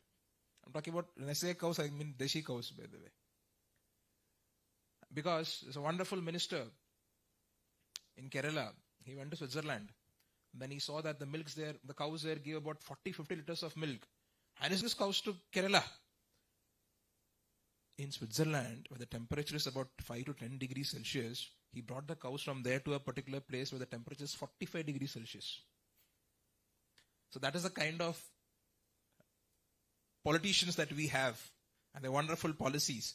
And it was a failure anyways. So the point is that when I say cow dung, it means Deshi cow dung. You pile up a whole 5 tons of cow dung. You can go near it. You can sit near it. Nothing will happen. But can you imagine that with any other animal in this world? Any other animal. It is not possible at all. And that is why she is so special. Because from the cow dung, you can do agriculture. Organic agriculture. And with that, you get excellent food grains, fruits, vegetables. And by which you can actually get prosperity in 2 ways. One is through financial by selling it. And second thing is health prosperity. What has happened when we removed cow dung from the agricultural sector? We started feeding poison to the soil. Short-term money will definitely come. Ultimately, you have to give up all that money to the hospital because you will end up having cancers and other diseases. So prosperity here doesn't just mean bank balance. Prosperity here means your physical health also. That is the ultimate prosperity, by the way. So the moment we removed cow from the agricultural sector, we started feeding poison to the soil and thereby ending up having numerous diseases. So which is why cow is a symbol of prosperity, not because she gives milk, but because till the day she dies, she will give you cow dung. Which is why we never considered cow to be a milk producing machine. Cow was never considered a milk producing machine. I'll tell you why. The nature's arrangement is just wonderful. To speak about cows, the smallest of cows, not the new generation, but the smallest of cows is actually Vechur. Vechur cows in Kerala. Small cows. They're only this much. You can keep it in your apartment. And the largest of the cows are found in desert regions of Gujarat and Rajasthan. Not just the physique, but also in terms of milk. In a place where you get rains for almost about 8 months a year, the cows gives the least liters of milk. 1 liter, 2 liters maximum that particular cow gives. And in a place where you have the scarcest of rains, that cow liters 20 liters of milk. Just imagine how wonderful the nature has arranged the hydration system for humans there. Because humans have no other method of hydrating there. You get a lot of coconut water. There are plenty of things to hydrate yourselves down south. But that's not the case in Rajasthan. So you have to consume a lot of buttermilk and things to hydrate yourself. So this is how nature has evolved. The whole thing of milk is only a bonus aspect. The real thing that cows gives is actually cow dung. And which is why we say that when you start observing cow, when you start respecting cow beyond the milk aspect of it, you will protect her till she dies because she will give cow dung till she dies. And with that cow dung you can do agriculture. Till the day she dies, she'll give cow dung. No matter how old she is. She'll give cow dung. And with that you can do agriculture and there comes prosperity. Now and we have Gomutra. Gomutra, most importantly, the Panchagavyas. The Gomutra. The urine and excretia of a particular animal is considered sacred and to be the resident place of Mahalakshmi, and we mop our place with cow dung to offer worship to the Devi Devatas. So, what can you speak about the status of that animal? She is not an animal. She is the personification of Devatas.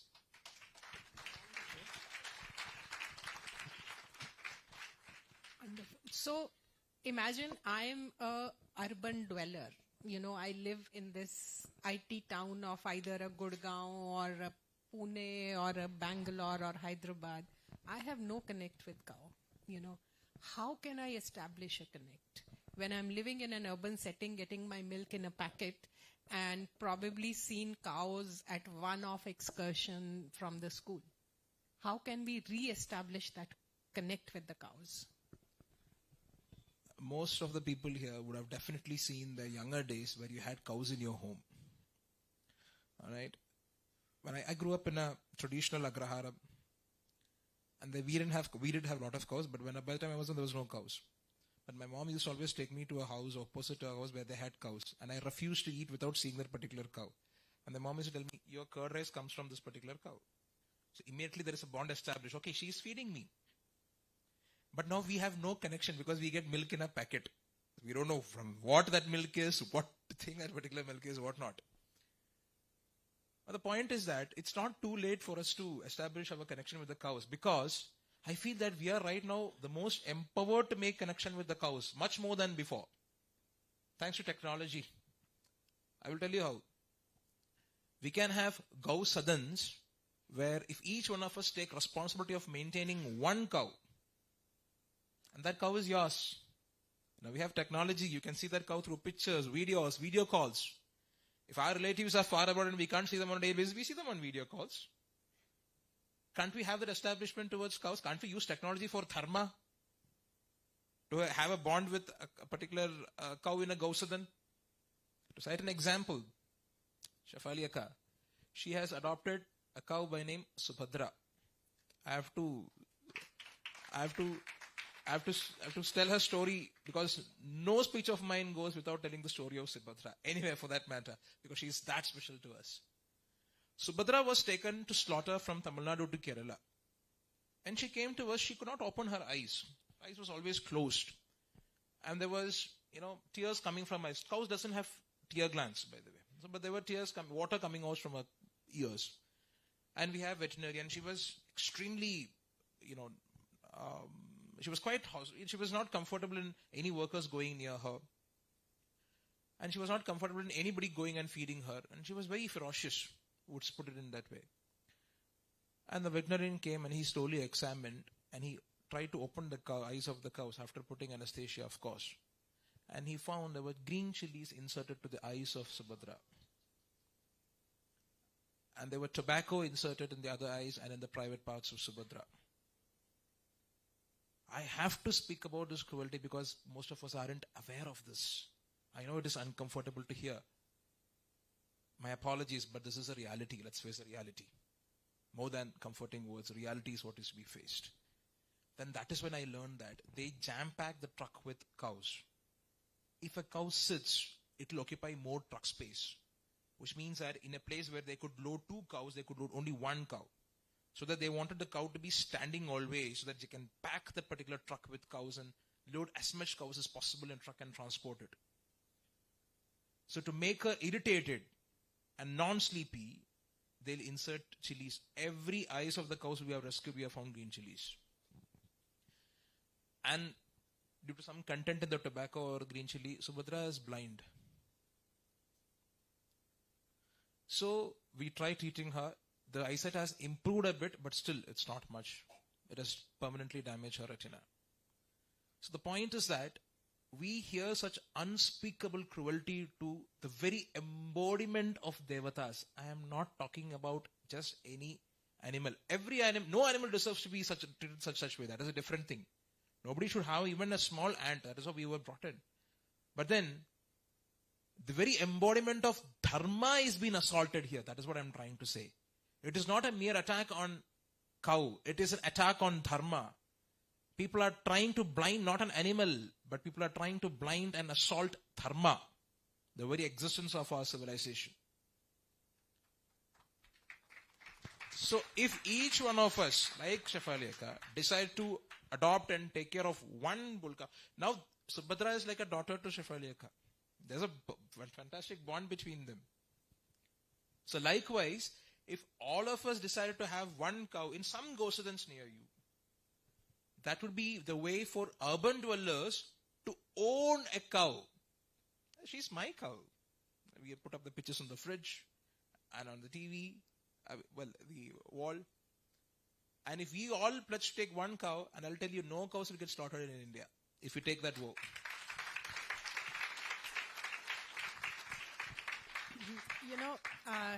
I would like to see a future where the city planners or the builder community comes out with a planning where a goshala is a part of the complex.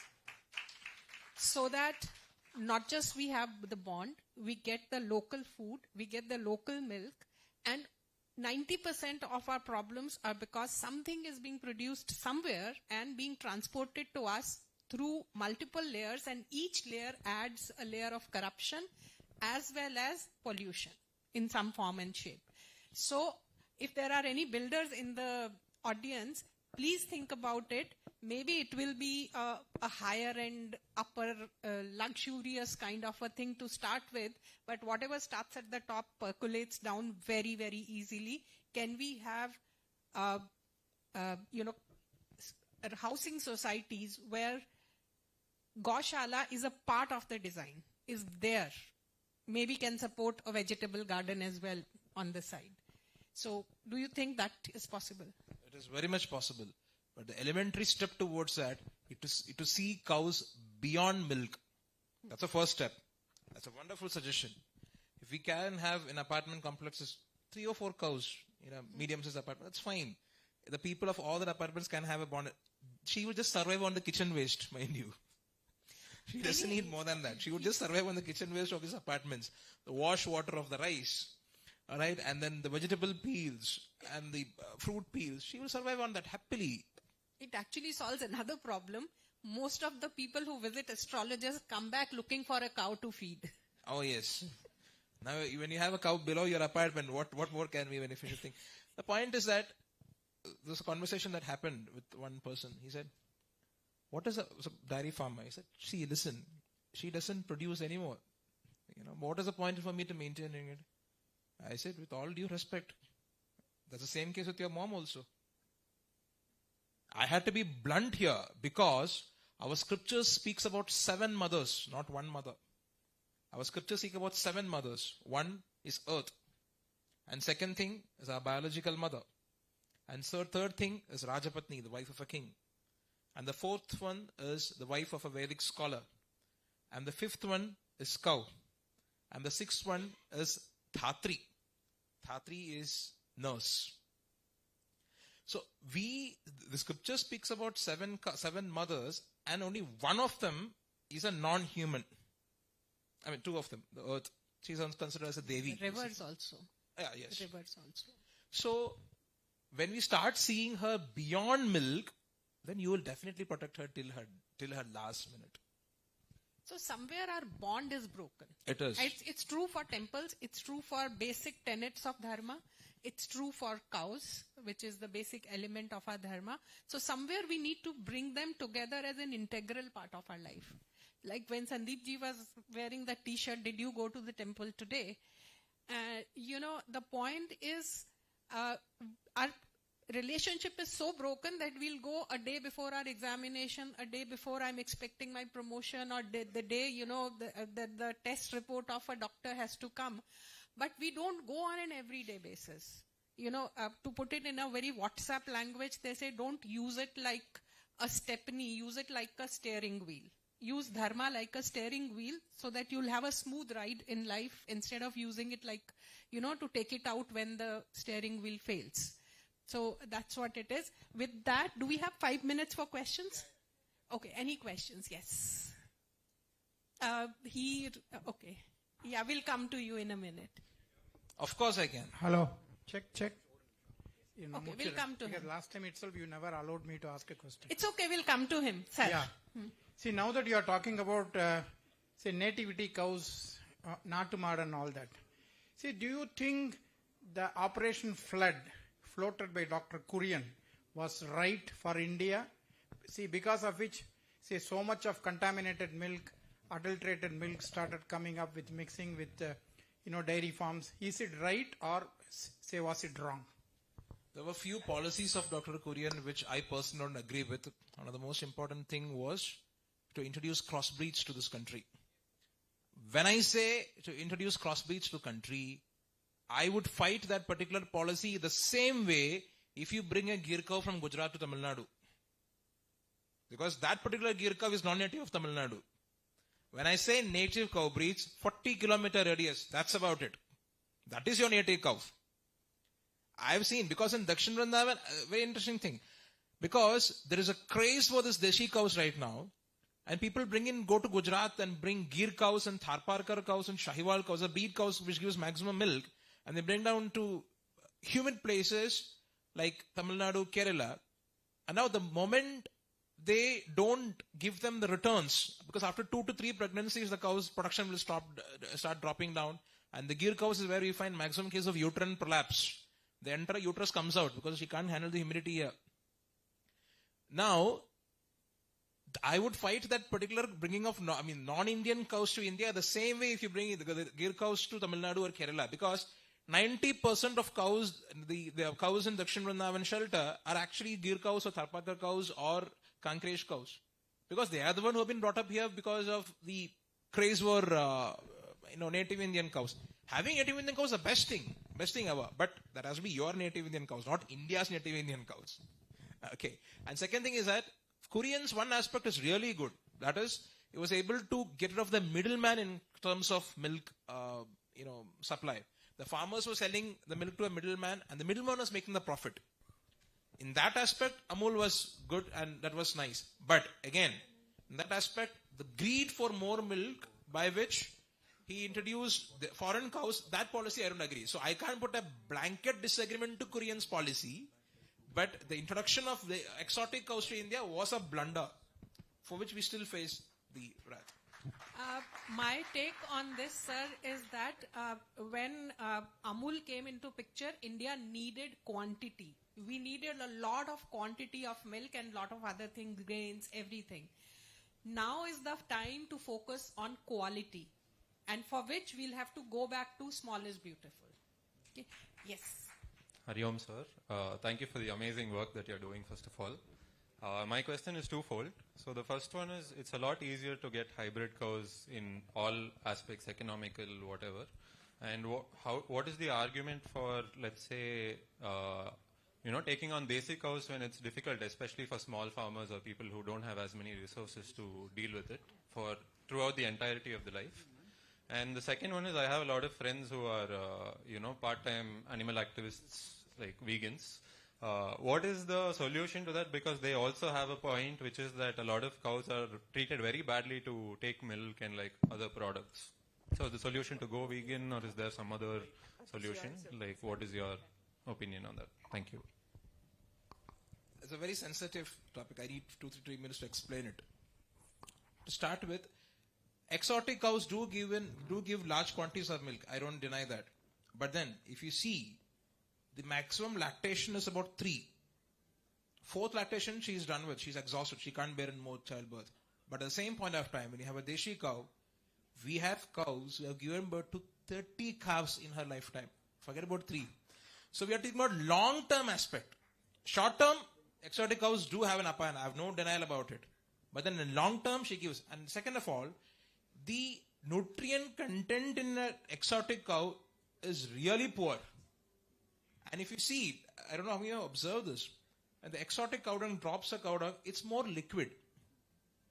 If Deshi cow dung drops, it's like a ball. It's like the excreta of a goat. It's like quite thick. It'll just get dropped, it gets spread there. And it has more nutrient contents than exotic breed cow. That is one aspect. So long-term aspect, indigenous cows do have an upper hand. And again, I speak about the prosperity, not in terms of financial, but also health as well. So in that aspect, yes. But when it comes to the veganism, it's a very sensitive topic. But I'll tell you what. Here I always feel that moderation is the key. I don't think, to say for example, I don't think paneer was this much consumed in Tamil Nadu at least about 20 years back. Paneer was not consumed anywhere in India like this, ever. I grew up in Punjab. We never had paneer every day. That is what most of the rest of the country seems to think. Exactly. I've heard stories from my parents that they have never heard of paneer in the menu at all in any restaurants. So I think here moderation is the key. And I have to say that Hindu Dharma doesn't advocate veganism. But it does advocate the way in which you take the products of any cows. For example, the cows have 4 udders. We have scriptural basis of taking care of cows, by the way. You know what the scripture says? 2 to 3 udders is for the calf. 1 udder you consume. That's what the scripture says. But right now what is happening is, the calf is, forget about that. I'll tell you what is happening these days. The calf is getting sold to slaughter. And I'm sure you have seen this thing. And the slaughterhouse, they give back the hide of that particular calf back to the farmer. The farmer will stuff that particular hide with hay, and that whole animal will be kept near the cow so that the cow will start lactating, thinking that it is his calf.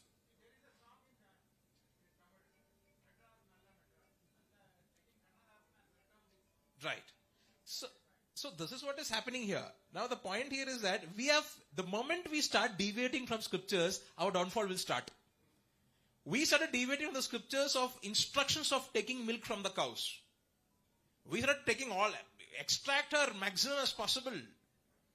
And obviously that veganism, what the point was, veganism are correct. Because you are denying the calf of the milk. That is correct. And most importantly, consumption of animal products, especially milk, was not this much. I'm not just about milk basically, but the milk products. Well, tea, maximum about 150 years. You don't find common man drinking tea or coffee above 150 years. I'm not saying you should go against it. The point is that we were not dependent upon the cow products like this, long time back. We do need milk for puja. Havans cannot be performed without ghee. No denial about it. So, by dharma, we don't advocate veganism at all. But again, that comes the huge but. It also depends upon how you take the product of that particular animal. We are definitely against the commercial dairy farms who sell the calves to slaughter, who sell the cows, the old cows to the slaughterhouses, and who sell the bulls to the butcher houses. If you want to consume milk or milk products, the ideal thing, it is a far ideal thing, but it is not impossible.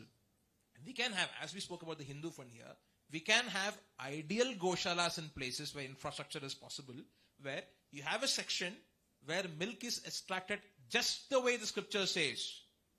And associated to it should be a shelter where the old cows get retired peacefully, the bull cows should get retired peacefully, and the sick cows get retired peacefully. So that the cow is not abused. Here, the point is, when vegans say the cows are abused, they are abused. No denial about it. But you should not use cow dung, you should not use milk for puja or something. I'm so sorry, we are not going to agree to it. We should extract the products of the cow without abusing that animal. And again, veganism, that has to be approached in a huge, wide aspect. I had a funny question to ask. It went on to become a very serious conversation. Mridangas for bhajans, for Carnatic, not just Carnatic, for all tabalas and everything. The hide of that particular, the skin of that mridanga actually comes from cow hide. But then, that cow hide, in those times, it actually came from this cow which had a natural death. Now it is slaughterhouse byproduct. Will Krishna or Rama will be happy if you beat around a particular skin of an animal which has been slaughtered mercilessly? I have videos to show you, but that will freak all of you out. But I'll describe that videos to you. We have taken videos some places where the cow is standing, and to improve the blood circulation, I won't say improve, to push that blood rush in that particular animal where the meat will look really red, they hammer the cow's forehead many times before they slaughter it. I have the videos. I'm not speaking without any proof. It's too graphic to be shown here. And then they slaughter. So, which is why we in Dakshin Vrindavan, we have kept a policy. We have decided absolutely not to breed any cows. We don't breed cows, we don't milk cows. The reason is very simple. Breedable cows in Dakshin Vrindavan is almost about 250. Suppose I allow them to breed. And the next year I'm going to have 250 calves. And those 250 calves are not rescued. Given the huge limitation on resources, whereas, the funds for maintaining them and the land, I would prefer to rescue 250 cows from slaughterhouses than increasing the host of feed inside the Goshala. It is not an ideal situation, I'm aware of it. But sometimes you have to take up difficult choices.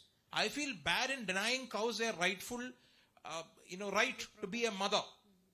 But what can I do when I have many cows waiting in the slaughterhouses? They need to be rescued. So we have just sorted out our priorities. In one way it has helped because our workers never, like in Goshala, that cow gives 10 liters of milk, so feed her little. Oh, that cow gives 20 liters of milk, give her more food. I have seen common workers differentiating cows in Goshalas based on the productivity. And Dakshin Vrindavan, that will happen because all cows, none of them give milk. So all of them are treated equally with equal care and attention. So the point is that Gausadans are the key. I have the minister of Kerala. There was some HRNC of Kerala scholars. There was some.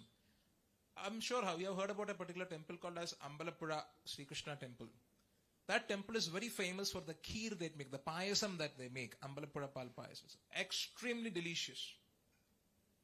And somebody, out of his devotion to Krishna in that temple, donated 40 cows. Please use that particular milk to, take the milk to make the kheer payasam. The temple was buying milk from outside, the packet milk. So, the temple had huge wealth, by the way, in record, quoted.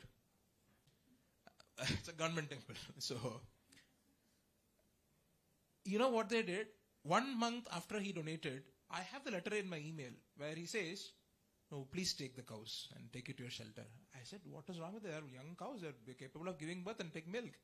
No, it's very difficult to maintain them. It's a headache to maintain them. That's what he told me. The commissioner there. The headache to maintain them. If we don't take care of it, it'll die here, then the people create an issue. Now if we auction it, then also people create an issue. So you better take it to Dakshin Vrindavan so that we are saved. This is what he told me. I have an email with me. And I have one of them visiting my residence and requesting, please take those particular cows. We did, because we love the cows. But the point is that our wealth, which has been managed by the government, is to be used to maintain these cows. But that is not what is happening. And the temples which had land, Padmanabha Swami temple, the temple had huge lands. Huge lands. You won't believe me. We shelter about 25 retired cows of the temple which has the maximum wealth in the whole world. We humble Dakshin Vrindavan. We've been blessed to take care of those cows. That is a different thing. We are blessed. The temple has only 15 cows, but we take care of 25 cows of Padmanabha Swami. Because there is no Gausadans there, what to do? So the whole thing would be to establish as much Gausadans as possible, Hindu-centric Gausadans, where the cows are treated not as a commodity, but as a very embodiment of Devata, because she deserves to be protected. Our kings, last 1 or 2 words, our kings, I always say this, I am Ashwin here, and this is Anuradha ji, this is Shafali ji. We are all here with this name because our ancestors did 2 things. 1, they fought against the Mughals, tooth and nail with their weapons. Or, they paid tax called as Jizya for 900 long years. Otherwise, I would be Abdul Rahman. If my ancestors have sacrificed for 900 long years by fighting, by paying money, somehow we have to preserve this religion. No, I can't protect a single cow. Then how can you face your ancestors? 1 cow. 1 cow. I'll tell you the exact cost. It takes 125 rupees to maintain 1 cow for 1 day. If we can't do it for our lifetime and our ancestors are done for 900 long years, can't we do this? If you don't do this, let's stop calling ourselves in Hindu with all due respect. I'm seriously surprised that Padmanabha Swami has only 15 cows. The government has taken over all the lands. The temple had 17,000 acres of land. Everything taken away. Another reason to reclaim temples. Any questions? I'll take it from that girl. Yeah. Ji.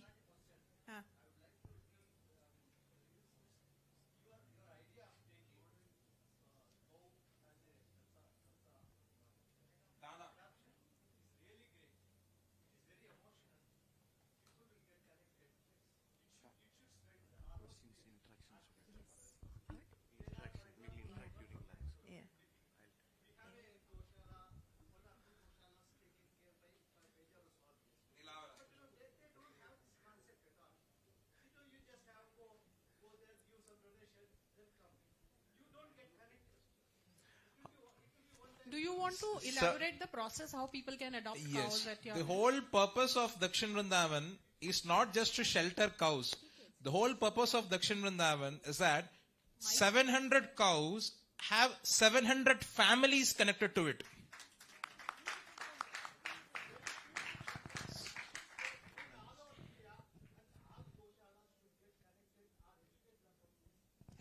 where we need to use technology. We have absolutely no patent on this concept, so all Hindu organizations can take up this particular topic.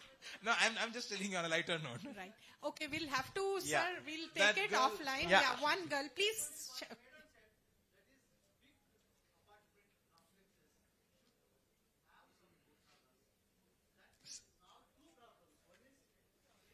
Sir, he has already said that, articulated it very well. Thank you, point taken. Just one question from the bacha. the Hello. girl from Please say that your Chinmaya. And then question. Yeah, then we'll say. Yeah, I just Yeah, had... Ashwin will be available. You can always ask yes. him. Yes. So during the discussion, there was a recommendation saying that we could keep the cows in the cities as well. And I come from a city. So I just wanted to ask that, considering the fact that cows would need like a very peaceful environment and that there's a lot of pollution in the cities, noise and air pollution, etc., how would that be practically possible? And if it's not, then how would we get pure, like, good milk from the cows? Because we get packeted milk. So It is. It's a catch-22 that you've given us. So we'll have to start somewhere. Yes. Now, it's a very, very long topic, but it requires a lot of policies to be made. When we can make policies of setting aside certain area as garden, certain areas park in terms of financial planning of, the planning of a particular place or something, I feel it should come from the policy part where some acres of a particular land, where it may be urbanized, like a township, some acres have to be set aside for Goshala. It's the only way We it can works. have multi-story parking slots. We can definitely have one floor for cows. And she has a point when it comes to the place where cows have to move around and everything. She's absolutely a good point there. But it comes from a planning from the government. The government have to plan it. We can't do anything about it. The government, okay, now in this particular block, there are about 20 houses. You have to have about 10 acres of land where the cows could roam around. It should come from policy. And those places where you have trees and cows, that will be the lungs of that particular area. So it is a wonderful concept, but the policy have to come from the government. Great. Thank you. Thank you so Ashwin, much. and thank you everybody for being such a great audience. Thank you.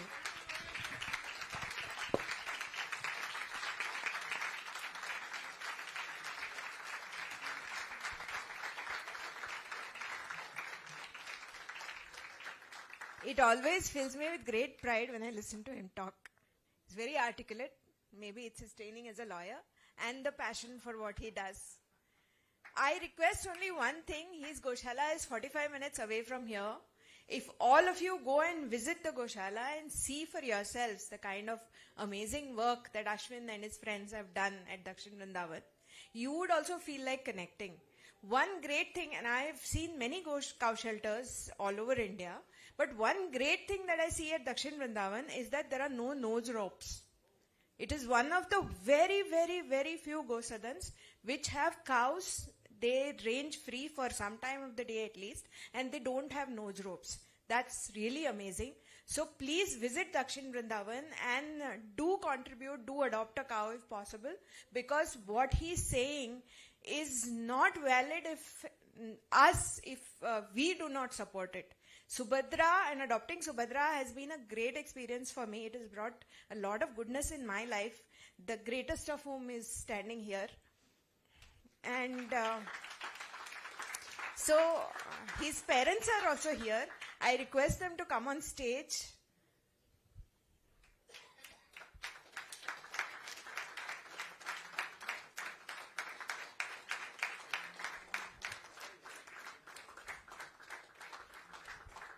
You know, it's not easy as a parent when your 22-year-old son brings home a calf on a scooter and says, okay, this is what I want to do. And they have been supporting him. Please give them a big hand.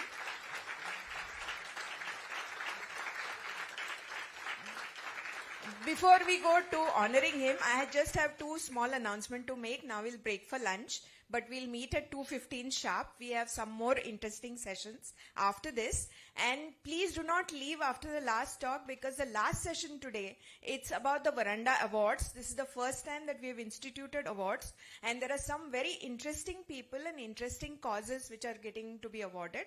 So please stay back for the award ceremony as well. Yes, thank you so much.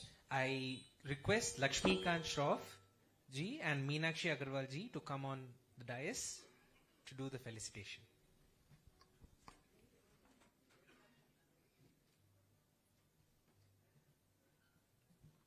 One thing is that Akka doesn't say he is like my brother. Akka says he is my brother.